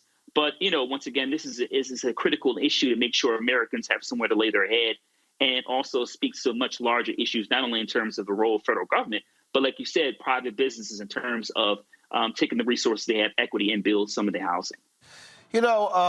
Mustafa, I'm sitting here, somebody in the chat said that the houses in my local area are going for $500,000 to $650,000 for a new home. Many folks can't afford that. That's my point. My point is this here. Y'all, this is not hard. This is real basic, okay? And, okay, I got a bottle of water. Now, they ain't no advertising, so I'm going to cover them up. So I got a bottle of water sitting right here, all right? If we are somewhere and it's hot as hell outside, and I got a bottle of ice cold water, I literally can sell this bottle of water for $20. That normally might be $4. And I guarantee you, somebody who's thirsty as hell, they gonna give me $20 for this bottle of water. That's the housing situation that we're in. And so when you have fewer homes to buy, that means people who should be homeowners are renters. Well, that means that if they are renters and prices are being jacked up, that's squeezing out people who absolutely should be renters because prices are going up. And that's the problem that we have. And in order for us to change this, it's literally going to have to be a massive housing boom where we build, let's say, this decade, about 15 million homes. The most, by the way, we've never built 15 million homes in a decade in the last 90 years. But we would need to build 15 million homes in this decade in order to make up for what didn't happen in the previous decade. So I'm going to say yes and yes and but. So what I mean by that is, first of all, you're talking about the basics of supply and demand, of how prices get squeezed and they go up. It's a basic economic principle, if you will. But I think we also have to be very diligent about new housing stock that's being developed. So yes, we need these new homes in a number of different locations, but we also need to make sure that equitable development is a part of that. That's a set of principles that really take into consideration a number of dynamics that often place our communities in very dire straits. So when we talk about 15 million new homes, where are those going to be placed? Because we understand that housing, often for our communities, is placed in least desirable areas. And many times in those areas, we're placed near floodplains, we're placed near polluting facilities, so forth and so on, that causes additional impacts inside of our community. So I want equity in the housing that is being developed, because if not, we end up having higher public health costs. We end up also being disconnected from educational opportunities, or our students being able in certain locations. There are diseases. Sick housing is also a problem in many instances. So when we talk about this set of needs that's out there, we also have to think about how our communities have traditionally been disproportionately impacted by housing to make sure that we don't make the same mistakes, the same sins of the past. Well, Greg, the neighborhood in South Dallas County where I bought a house in December 1999, the house was around $122,000. Because of the housing market right now, I think when I last checked, that house, the value is about $360,000 right now. So that was really starter homes, if you will, for a lot of people. People who were leaving certain neighborhoods, who were moving into homes that were ranging from $90,000 to $130,000. The problem that we have today is you don't have that market. The problem is places where homes should be normally 150, 175, right now they're literally 250, 275 because of the lack of housing. And as I said to Congressman Cleaver, presidents don't build houses. They don't. And so then I had somebody to say, well, Roland, that's not the reason for the price demand. Yes, it is. In this, where we are right now, and I know other examples, landlords raise the rent to force some people to leave in order to bring other folks in at a higher amount. That's actually what happens. And so when you have small demand, when you got a lot of demand, and when you got more people who want to buy, and you do not have a lot to offer, the price is going to go up. That is just the most basic economics possible. It is basic supply and demand. It is, Roland. It's difficult to see a structural change and a sea change when you're in the middle of it. We do seem to be at an inflection point as a species. Again, I'm glad you're there, Mustafa, at COPES, because, you know, we may not be here to have this conversation if climate change continues apace. But we're also talking about economics. We're talking about politics. We're at an inflection point, and everybody says, oh, this election is the most important. Why y'all keep saying that? Well, this one might be the end of the experiment, the American experiment. Certainly if Donald Trump gets back in, all you got to do is look at what the Heritage Foundation has floated as perspective, what's going to happen. But what you're talking about now, and let's return to the metaphor you laid out. If you're selling water at $20 a bottle because the demand is so high, understand that water is a necessity of life. So the people that can afford it will pay you $20. And the people who need it, who can't afford it, are going to blow your brains out and take it. See, this is where we are right now. The reason that COPES is in UAE, as Mustafa can walk us through we can find detail, is because those who are in control of the fossil fuels in the world are attempting to put their thumb on the scale and stop the green revolution that's going to be necessary to keep us here as a species. The UAE ain't hosting it because they're for the green stuff. They're hosting it because they're against it. And all the companies, all the oil companies and everybody else is there trying to stop the train. Why? Because they've got a bottleneck on the oil. Now, what's the role of government? This is the question we have to ask ourselves. No, the president doesn't build any housing. But in 2008, with the economic collapse and the bubble burst, when Timothy Geithner and them boys got in the room, you read the book Confidence Men, and the Obama administration decided to bail out the banks and not have an opportunity to restructure some of this structural inequity. That's when the opportunity was missed to address a great deal of this, when the banks were basically at the mercy of the federal government. And what the banks then did was the banks held on. First of all, we bailed them out. They held onto the toxic assets. And then when the economy recovered, they sold those toxic assets to private equity. And what happens, private equity came in and literally bought 25,000 homes at one time. And the person sitting out there who had the money to buy one of those homes could not compete with private equity. Come on, Roland. See, this, again, y'all, we say this every time. This is why the Black Star Network is so important. You got to listen very carefully to what was being discussed right now, the way you're laying this out, Roland. You know, you're sitting not even 2 blocks from the White House, right there in that studio. Every day when you come in and when you leave, you see all these buildings in downtown D.C. with floors that are empty or dark because people are now working remotely. I've seen it in New York. I've seen it in Atlanta. I see it in D.C. But point is this. What we can't see because we're too up really close in it, we're at a structural moment of change in this country and in the world as it relates to even real estate.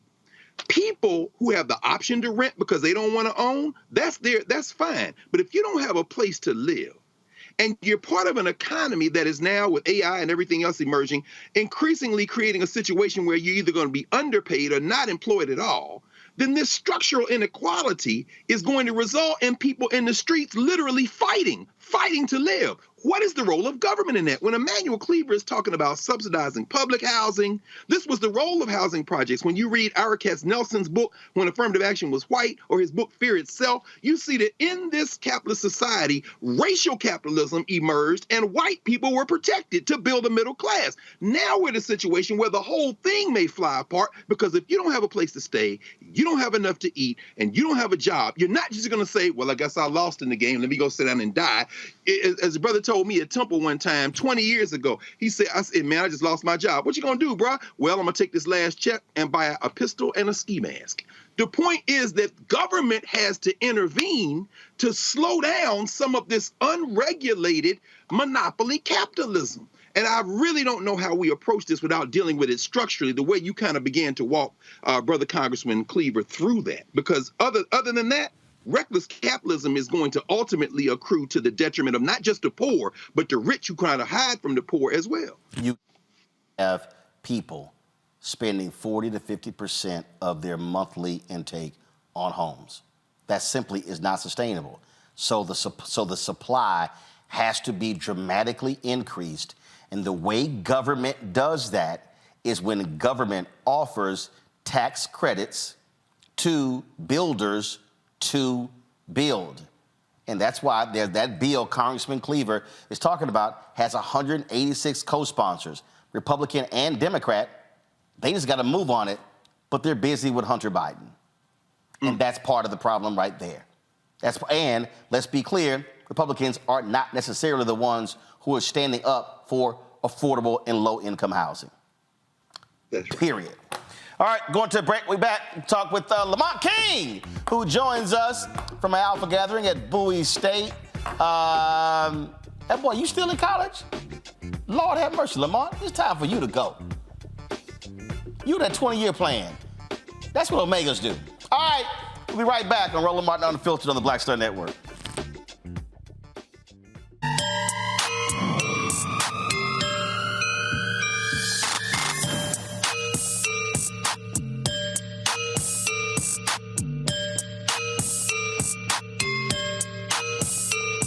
On the next Get Wealthy with me, Deborah Owens, have you ever had $1 million idea and wondered how to bring it to life? Well, it's all about turning problems into opportunities. On our next Get Wealthy, you'll learn of a woman who identified the overload bag syndrome, and now she's taking that money to the bank through global sales in major department stores. And I was just struggling with 2 or 3 bags on the train.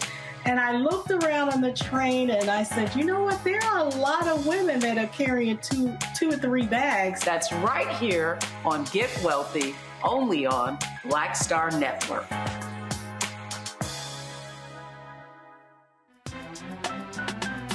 I'm Faraji Muhammad, live from LA. And this is The Culture. The Culture is a two-way conversation. You and me. We talk about the stories, politics, the good, the bad, and the downright ugly. So join our community every day at 3 p.m. Eastern and let your voice be heard. Hey, we're all in this together. So let's talk about it and see what kind of trouble we can get into. It's The Culture. Weekdays at 3, only on the Black Star Network. Happy Founders Day, brothers. I've been a member of Alpha Phi Alpha for over 40 years and continue to be impressed with the way that we individually and collectively deliver our best selves to our communities, living up to our motto, first of all, servants of all, we shall transcend all. Let's continue to drive our organization forward, thrive under the light, and hold it high. Happy Founders Day.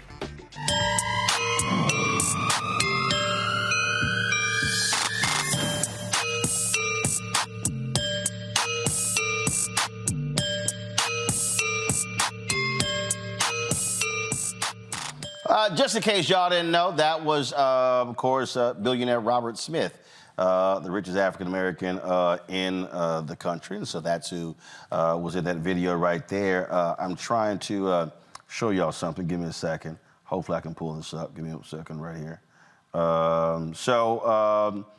This is, I was just sent this here, which I thought is pretty cool, so I wanted to show y'all. This is an image of New York's Freedom Tower. So this is what it looks like tonight in New York City. That's how we roll. That's how we roll. All right, y'all. Next guest is comedian Lamont King. He joins us. Lamont, where you at? You somewhere with the brothers at Bowie State? Where you at? So I'm in Prince George's County, Maryland. I have a spot in Bowie called Party HQ. We're doing a Founders Roundup. There's several alumni chapters, a ton of undergrad chapters. You see the room. About 300-400 people in here. It's a big deal. A lot of leadership from the fraternity HQ is here, so it's a big deal. Only one listening to you. Well, it's obviously loud because I can barely hear you. I'm gonna go outside.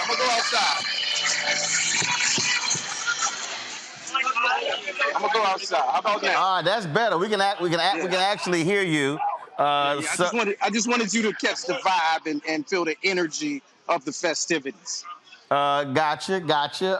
So are you going to do any special stepping later? There's a high possibility, as I am a former and previous world champion, and there is video on YouTube of this, so it may happen. It may happen tonight. A world champion in what? A world champion. We stepped in Toronto, Ontario, Canada in 1997, and we took home a 4-foot-tall trophy with all our names on it. And, I'm proud of that, so I got to mention that every chance I get. World champion. With that in mind, if that is true, I would need to see videos and photos, and I would need to actually see your name on that trophy to know if that's true. I gotta get it out of storage. I think it's in storage somewhere. Okay. So I've been asking this question to a bunch of brothers, and nobody seems to answer this question to me. Where in the hell did they go from stepping to strolling? So I put videos. I put some videos on Instagram, and folks like, "Yo, man, you need a new stroll." I'm like, "I'm sorry. When I pledged, after we pledged, we stepped. Sorority stroll." Correct. But here's the thing. I indict all old heads that never corrected the behavior of these young heads who learned everything about the frat on the internet. It's the curse of the internet. Strolling was regional. They did it in the Southeast, but once the internet hit and everybody started taking their cues from the internet, now everybody does it. I'm from an era where we party walked and we stepped. Yeah. So I don't know what strolling is. Yeah. I don't even know what it is. Yeah. No. We absolutely stepped. Here's the other for me. When the hell this whistle come in? I mean, normally the way we did it, when our feet hit the ground and everybody heard us stepping, they knew we arrived. I'm like, what's all this blowing of the whistle shit? Again, as a historian in my own mind, I think it came from the internet. That was a regional thing. Some of the chapters down south that had heavy marching band influence and members who were drum majors carried it over into the frat. It got on the internet, it got popular, and now they ruined the whole party experience with the whistle. Me personally, I ban it from all establishments that I have something to do with. So if I'm putting it on, you cannot bring that whistle.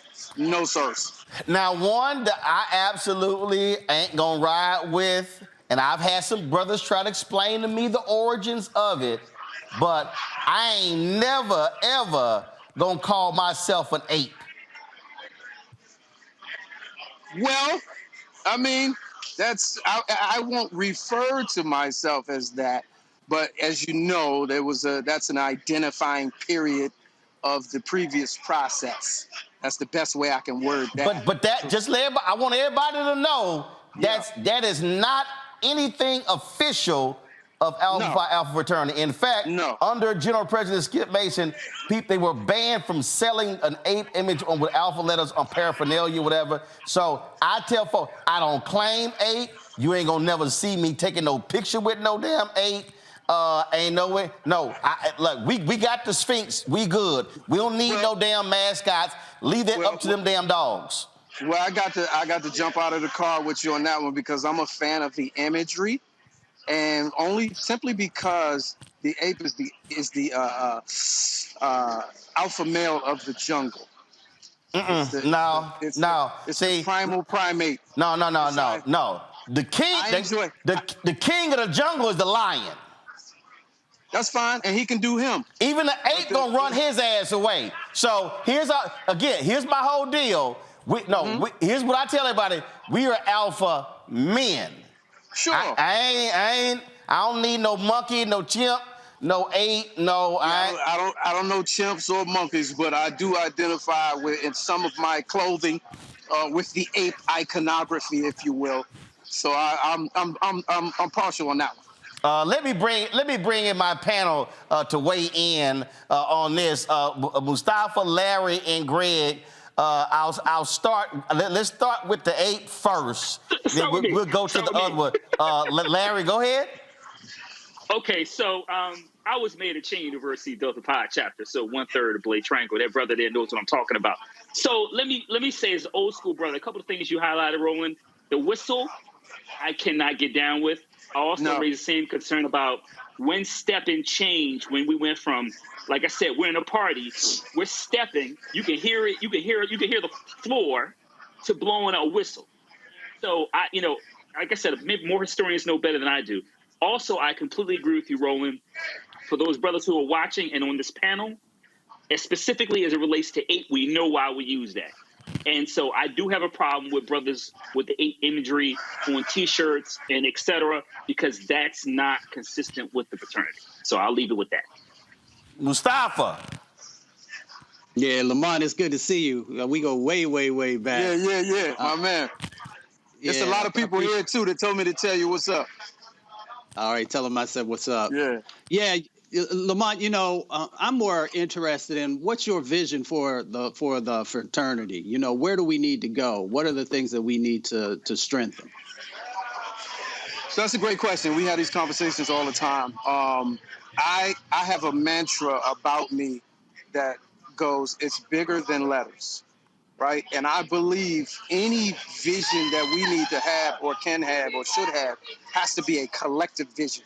We are too many and too powerful in all of the D9 and all of the other civic associations, fraternal organizations that we are a part of, to not have a stronghold on political activism. It's just too many of us. And so my vision would be for, as a collective across the D9, we have to really come with a real game plan that everybody can buy into.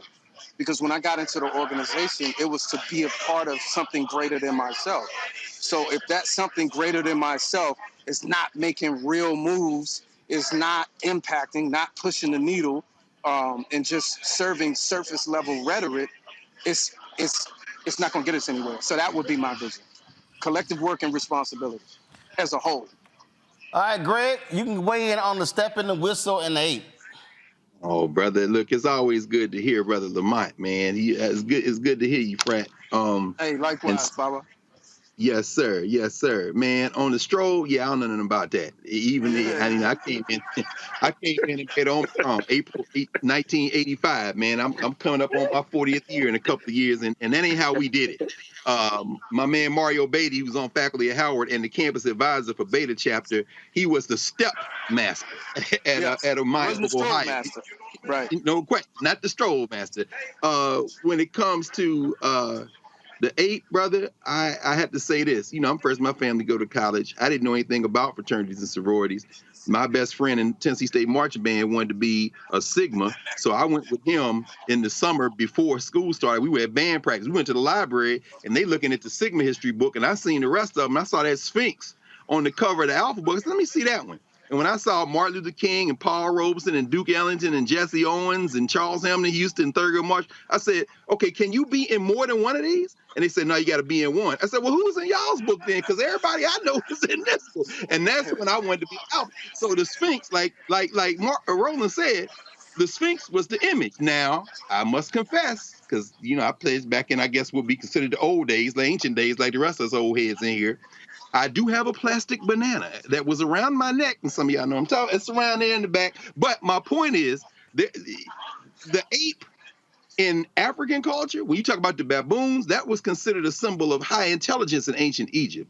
The ape has a significance beyond this notion of brute strength for African people. Is one of the most intelligent animals. And all that having been said, you will never, ever catch me with a gorilla on my shirt. I'll end with that. That's all I'm gonna say. And there you go. All right, Lamont, I appreciate it. Tell all the brothers what's up. Y'all have a great time. And I got some ape shirts for all four of y'all. I'm getting them made tomorrow. I'm sending them to all four of y'all. And guess what? I'm sure it will burn very well in my fireplace. All right, y'all. All right, Lamont, appreciate it. All right, folks, when we come back, we're going to chat with Hill Harper, of course, Alpha brother. He's running for the United States Senate in Michigan. We're going to catch up with him. He's at the Alpha House in Detroit. It's going to be good chatting with him. Going to the break here. So I saw this here.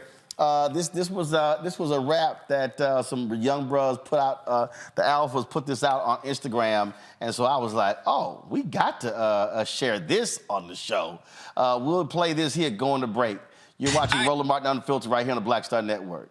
Wiggity, hold up, let me go on and make my way. It's the Founders Day of my frat A5A. If you ain't know that, yeah, we the first and the oldest. Let me correct that, bruh, we the first and the coldest. When you step on the yard, just know we own this. We built it brick by brick since 1906. Check the history facts and look at what we demonstrated. How we copy anybody, we the ones originated. Take him to school like lean on me, and that's OCCJK MOT. And when you see D, you know we ain't free. We got MLK. WEP, I mean, look at the boy, we gon' be alright. If I named every alpha, we be here all night. You see that black and all gold through them neon lights. If I ask her who she with, she say she want ice. Only time our heads down after singing the hymn. Competition with who? We ain't competing again. If it's something that's stuck, and we keeping the win. Cause without us, boy, it wouldn't be no them. Yeah. Alpha Phi Alpha Fraternity Incorporated develops leaders, promotes brotherhood and academic excellence while providing service and advocacy for our communities. Check your facts.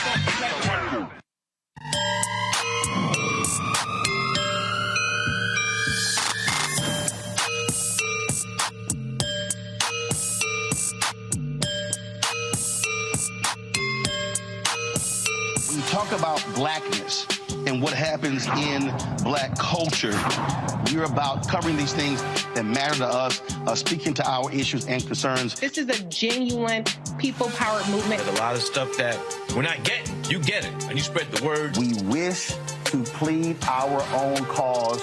Too long have others spoken for us. We cannot tell our own story if we can't pay for it. This is about covering us. Invest in black-owned media. Your dollars matter. We don't have to keep asking them to cover our stuff. So please support us in what we do, folks. We want to hit 2,000 people, $50 this month, raise $100,000. We're behind 100,000, so we want to hit that. Y'all money makes this possible. Check some money orders. Go to P.O. Box 57196, Washington, D.C. 20037-0196. The Cash App is $RM Unfiltered. PayPal is R Martin Unfiltered. Venmo is RM Unfiltered. Zelle is Roland at RolandSMartin.com. Happy Founders Day, brothers. This is Don Scott, Speaker-elect, House of Delegates in Virginia. I am so proud to be a member of Alpha Phi Alpha Fraternity. Spring 1985, Pi Omicron, Texas A&M University. Charter line number 3, 06 brothers. Go Alpha.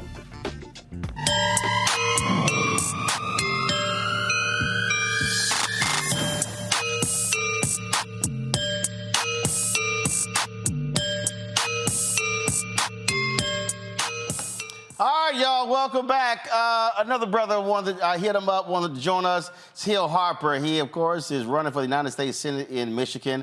Wanted to include him in today's show, so hit him up. He's with at the Alpha House in Detroit. What's up, Hill? What's up, what's up, what's up? Happy Founders Day. Founders Day. So you're at the Founders Day. You're at the Alpha's house in Detroit? No, Where I'm in my house in Detroit. They told me if I went over there with you on camera, they were like, no, I was gonna go over there. I'm headed there as soon as we finish to have a libation with the bros. It's gonna be apple juice. Now we know you lying right there. So we know you lying. So tell them, look, don't be scared. Listen, they could get drunk after the Some of the bros asked me to bring them a very high level single malt. Some bros asked me to bring them a high level of a 100% agave. Some brothers asked me to bring them what one would call a burnt mezcal bottle. So it's like in Alpha, we have diversity. That's what people have to understand. And somebody old school said, bring them some Ripple. That's true. But remember, what you're going to do, since we're in Detroit, you're going to have Faygo and vodka. Well, I understand. And so it's a bunch of folks out there. They've sent us videos and whatever. So I wanted to make sure that we include you in the show. I appreciate it. Let me say this real quick, Roland. All the bras, and this is a more serious point about how serious our fraternity is. So many of the bras have donated between $19.06 today to my campaign, like hundreds, as well as some did like $190.60. One did $3,190.60. The bros are coming together just like they supported Wes Moore, our governor, just like they supported Senator Warnock. They've come through for my campaign, and they, so anybody on there, if you're a bra out there and you want to join other brothers, hillharper.com, go on, do your $19.06. We appreciate you and we love you. Well, Hill, we appreciate that. We're going to have you back on to have a longer, more in-depth conversation about your candidacy there. So I just wanted to get you on the show and just make sure that we had you a part of this. Yes. Happy Founders Day, brothers. I wish you all the light and love and jewels to yourself. All right. Appreciate it, Hill. Thanks a lot. Appreciate you. Thanks, bro. All right, folks. Several other folks also sent us some videos. Here he is, the great saxophonist, Alpha Brother Gerald Albright. Hey, everybody. Saxophonist Gerald Albright here, checking in to say Happy Founders Day to all of my Alpha Phi Alpha brothers. I'm currently in customs, literally, in Puerto Vallarta, where I'm doing a jazz festival. Big shout out to my dear friend, Roland Martin. Happy Founders Day, y'all. Take care. All right, filmmaker, director, producer, Rob Hardy. I want to give a quick shout out to the best that ever did it, the oldest and the coldest, the originators, the innovators, the brothers of Alpha Phi Alpha Fraternity Incorporated. Happy Founders Day, bros. Respect. All right, y'all. And, of course, movie director, Alpha Brother Benny Boom just sent this to me. Roland, what's up, Frat? I want to give a big shout out, a big happy Founders Day to Alpha Phi Alpha Fraternity Incorporated, founded Tuesday, December 4th, 1906. My name is Brother Benny Douglas, also known as Benny Boom, 06.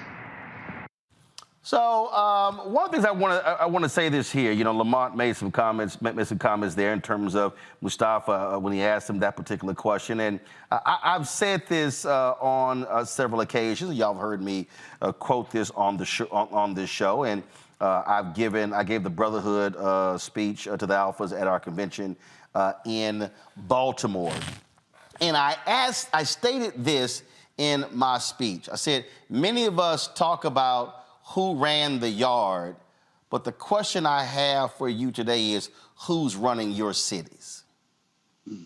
And Reverend Dr. Frederick Haynes is like, oh, I'm going to steal that one.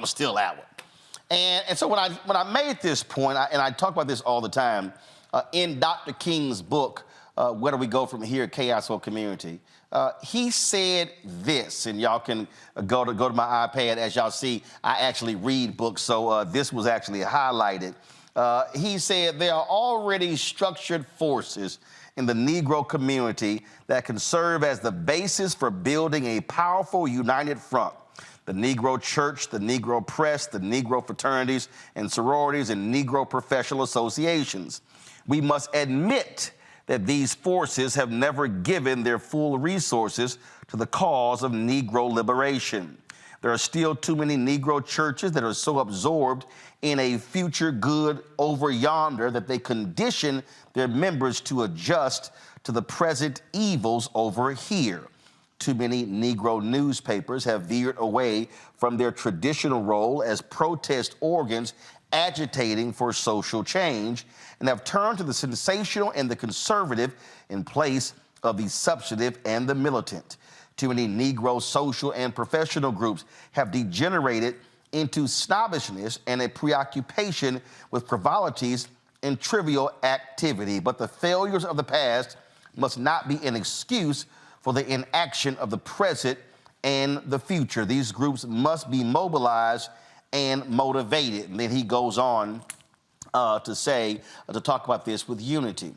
Here's why I said this, and I've said this to the AKAs who I've addressed, to the Deltas who I've addressed, to Sigma Gamma Rho who I've addressed. I've said it to other D9 members, that when you look at the Divine Nine, and then you add in the links, and you add in Prince Hall Mason, you add in Eastern Star, and then you add in other black organizations, what we have is a significant infrastructure in our community.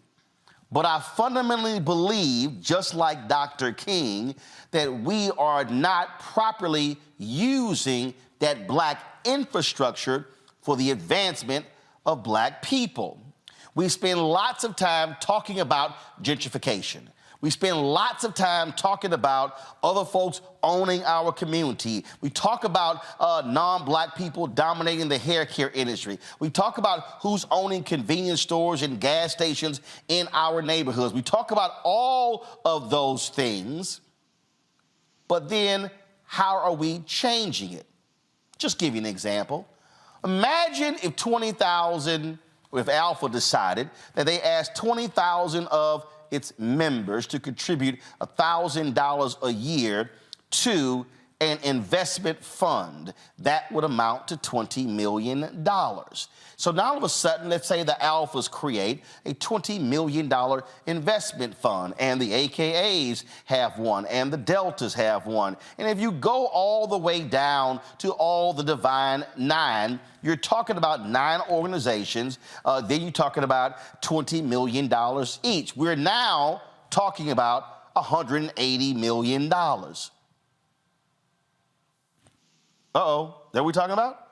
How much are we talking about? How much money are we talking about collecting? We're talking now about major money. We're talking about $20 million each. So you do the math, y'all. I want y'all to do that. 20 million times 9. Uh-oh, I'm like, oh, crap, hold up, man, that's a lot of money. So now if we're talking about who's investing in our businesses, buying up land, we've created literally an investment fund. I've said continuously, who's showing up at school board meetings?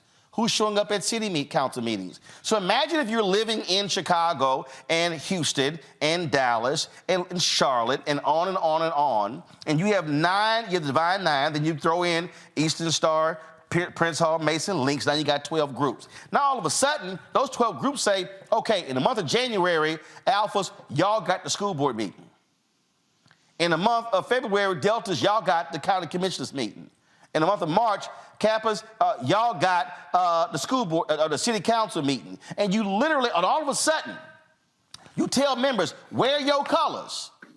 And all of a sudden, if you are a politician and you look up and you see 100, 200, 300, 400, 500 individuals in black and gold and crimson and cream and blue and white and blue and gold, all of a sudden, you're like, who in the hell are these people? That's called, as King said, mobilizing your people to affect change. And then that thing can extend to other groups, including Sigma Pi Phi, the Boule, and so many other groups.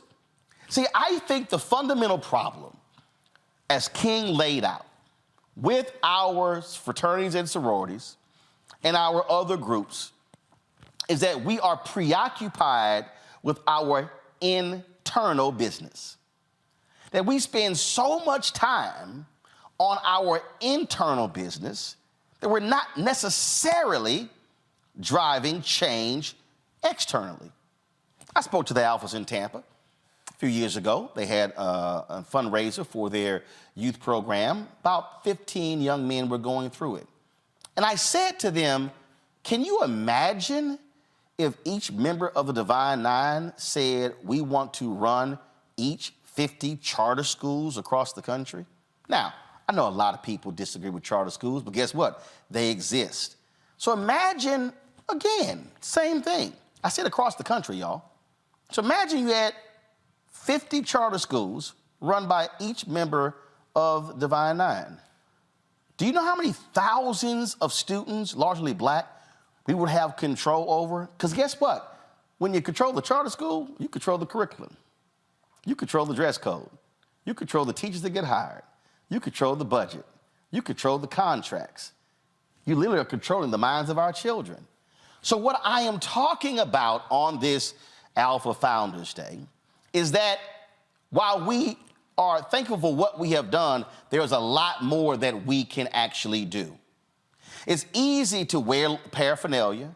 It's easy to sit here and throw the ice. It's easy to step.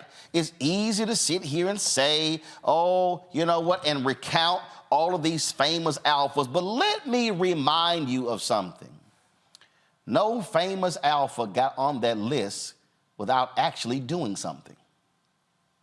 And if we are going to truly say, first of all, servants of all, we shall transcend all, then we must actually do it. And we must actually lead. The challenge I give to all black organizations is to do an actual assessment of what are you actually doing? What are you actually changing? And actually chart the change, chart the progress. Elections are coming up, that's one thing. We talk about what's happening in our community economically, that's another thing. I want to see black communities change, but the only way our communities change is when the leadership actually leads. It's a lot of talking, it's not a lot of doing.